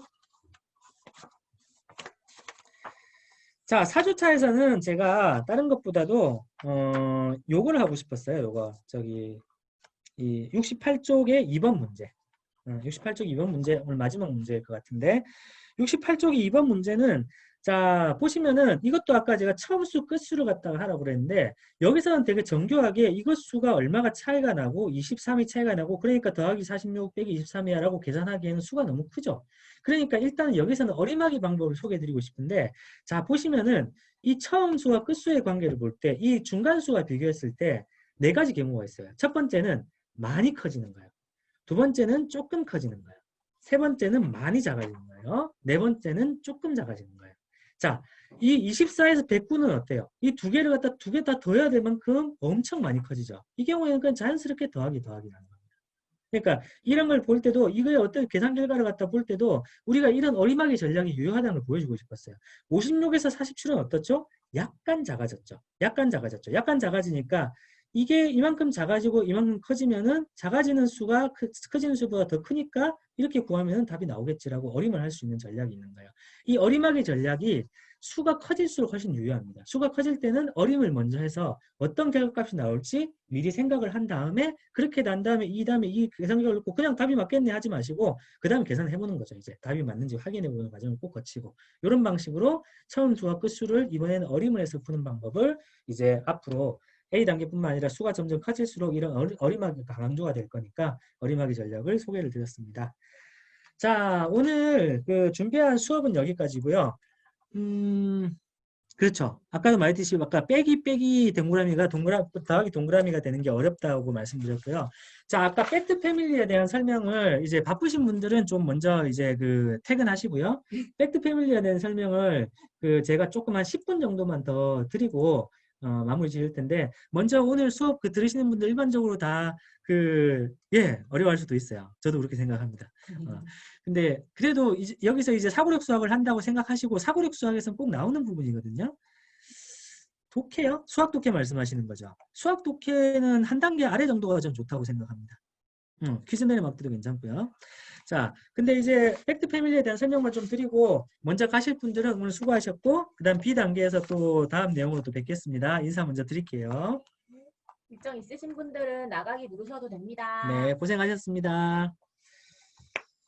자, 팩트 패밀리는 다시 한번 제가 정리를 해볼게요. 제가 아무래도 좀 급하게 설명을 드리다 보니까 자, 결국에는 우리가 풀려고 하는 문제가 요거라고 먼저 가정을 할게요. 4 더하기 네모는 13. 자, 그럼 엄마쌤 여러분들은 이게 답이 9라는 걸 알고 있어요.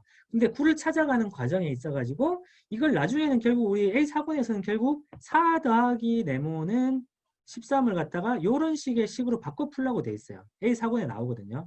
요런 식으로 풀려고 하는 거예요. 근데 이 문제는 이거예요. 엄마, 왜 이렇게 되는 거야?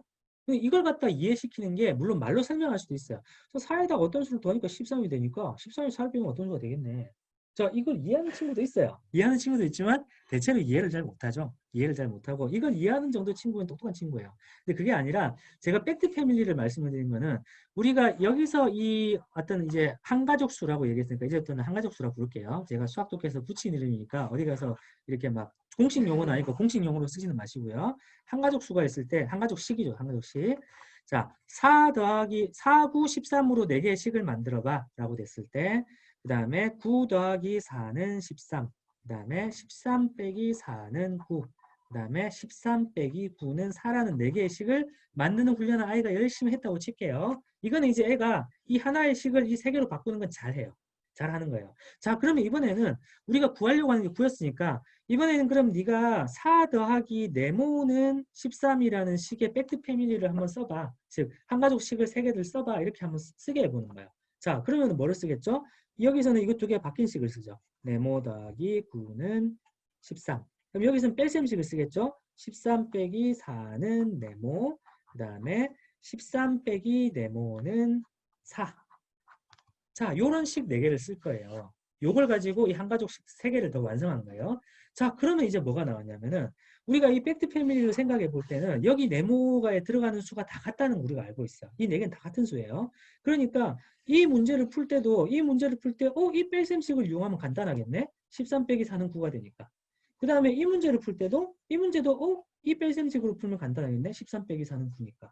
마찬가지로 이 뺄셈 네모식을 풀 때도 이것도 이렇게 풀면 간단하겠네 라는 원리를 여기서 발견하게 하는 겁니다. 결국에는 우리는 4 더하기 네모는 13, 네모 더하기 9는 13, 13 빼기 네모는 4라는 걸 결국에는 13 빼기 4는 9라는 뺄셈식, 정규 뺄셈식을 통해서 해결할 건데 이게 어떻게 해서 가능하냐면은 결국에 이 4개가 한가족식이니까 네모가 있는 한가족식을 만들어 보니까 네모가 오른쪽에 있는 이 식을 이용해서 다 풀 수가 있겠네 이렇게 되는 거예요.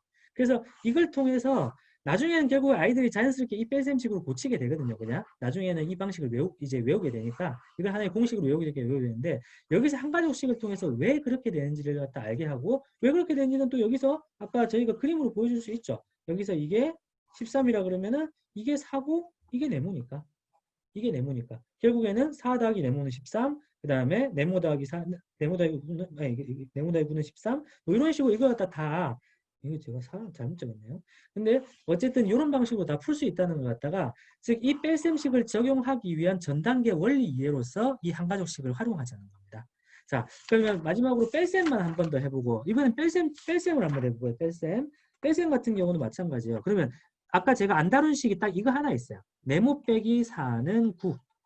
자, 요거는 지금 네모가 뒤에 있는 뺄셈은 다뤘지만 네모가 앞에 있는 뺄셈은 안 다뤘죠. 요거에 대한 팩트 패밀리를 한번 써볼게요. 요거에 대한 팩트 패밀리는 3개를 더 쓰면 돼요. 네모 빼기 9는 4. 그 다음에 뭐죠? 4 더하기 9는 네모. 그 다음에 9 더하기 4는 네모. 자, 네모가 있을 뿐이지 이 한가족식을 만드는 방식은 동일해요. 자, 이렇게 되면은 뭐를 통해서 이걸 계산할 수 있죠? 요걸 계산하면 되는 겁니다. 13이네? 그러니까 이것도 13이야. 즉, 요 식들은 다 요렇게 이거 아니면 이거 두 개는 순서 바꿔도 상관없으니까 이 덧셈식을 통해서 이걸 계산할 수 있다는 원리를 알게 한 다음에 자, 이제는 이걸 덧셈식으로 바꿔서 풀어. 이렇게 이 어느 정도의 네모가 있는 값을 구하는 공식이라는 공식을 알게 하는 거죠. 이 원리를 배우는 과정을 한가족식으로 하자. 아까는 이렇게 이 세 개의 식은 이 뺄셈식으로 바꿔서 푸는 거고 요 하나의 식은 요 덧셈식으로 바꿔서 푸는 거야. 식이 뭐가 이상하시죠? 어디가? 아, 네, 맞습니다. 제가 그래서 잘못 적었어요. 9가 아니라 4예요, 4. 맞습니다. 잘 보셨어요. 제가 아까 잽싸게 고쳐 적었는데 그죠? 이렇게. 역시. 감사합니다. 자, 이런 방식으로 해가지고 한번 우리가 이 한가족식을 괜히 배우는 게 아니라 저는 결국에는 네모가 있는 덧셈을 왜 이렇게 덧셈식으로 바꿔서 계산하는지, 왜 이렇게 뺄셈식으로 바꿔서 계산하는지 알려주는 과정으로서의 한가족식을 연습해야 된다고 생각하거든요. 그래서 한가족식에서 이 교재에 보시면은 한가족식에서 그 다음에 네모가 있는 걸로 자연스럽게 연결이 돼요. 그래서 그 방향을 갖다가 왜 이렇게 푸는구나라는 걸 엄마 선생님들은 이해하시고, 아이가 이렇게 뺄셈식으로 왜 바꾸는지 잘 이해 못하고 뺄셈식으로 자꾸만 잘못된 뺄셈식으로 바꾼다라고 할 땐 다시 한번 이 팩트 패밀리를 통해 가지고 한가족식을 통해 가지고 정확한 식으로 바꾸는 걸 연습을 시키는 게 좋습니다. 자, 부족한 부분은 혹시 부족하다고 말씀하시면은 제가 또 이 팩트 패밀리에 대한 수학 독해도 나와 있고요. 제가 또 요청이 많으시면은 그 카페에 또 글을 하나 올리도록 할게요. 그렇게 하겠습니다. 어쨌든 오늘도 좀 시간이 이렇게 많이 흘러갔는데 다음 B 단계에서 또 만나 뵙고요. 이 점점 좀 어려워지는데요. 네, 질문하세요. 계속 보고 있습니다. 자, 그 다음 시간에도 B 단계 준비 좀 많이 해오시고 A 단계, B 단계에서 네, 네, 네. 오늘 준비 많이 해오려는 거는 좀 한번 훑어보고 오세요. 교재들 잠깐 훑어보고 오시고 이 정도 어렵구나. 근데 어떻게 하면 이 어려움을 갖다 아이들한테 조금은 가르쳐주고 이거 아이들 걸로 만들 수 있을까? 근데 이런 문제를 풀고 나면요. 애들이 사고력 수학이든 아니면 상위권으로 가는 연산이든 다 자신감이 생겨요. 그래서 저희가 그런 자신감을 위해서 계속 이런 문제를 넣고 있으니까 계속 이런 거에 대해서 조금 더 저희가 열심히 제대로 더 설명할 수 있게 노력하겠습니다. 아까 질문 있으시다는 분 있었는데 예. A 단계 4, 5, 60. 네, 맞습니다. 이거는 제가 이번에 답안 같은 경우에도 답안에도 저런 걸 추가가 돼 있을 텐데 1의 자리랑 10의 자리는 바뀌어도 상관이 없어요. 그러니까 10의 자리가 86이고 저게도 또 65 더하기 83이라고 써도 상관이 없고 그건 다 정답입니다. 네. 그러면 다음 시간에 다음 주죠. 다음 주에 또 만나 뵙겠습니다. 오늘 식사 맛있게 하세요. 식사 맛있게 하세요. 고생하셨습니다. 제 얼굴로 그래서 마지막에 얼굴을 한번 제가 얼굴도 안 보여드리고 자, 뭐 자랑할 만한 얼굴은 아니지만 고생하셨습니다.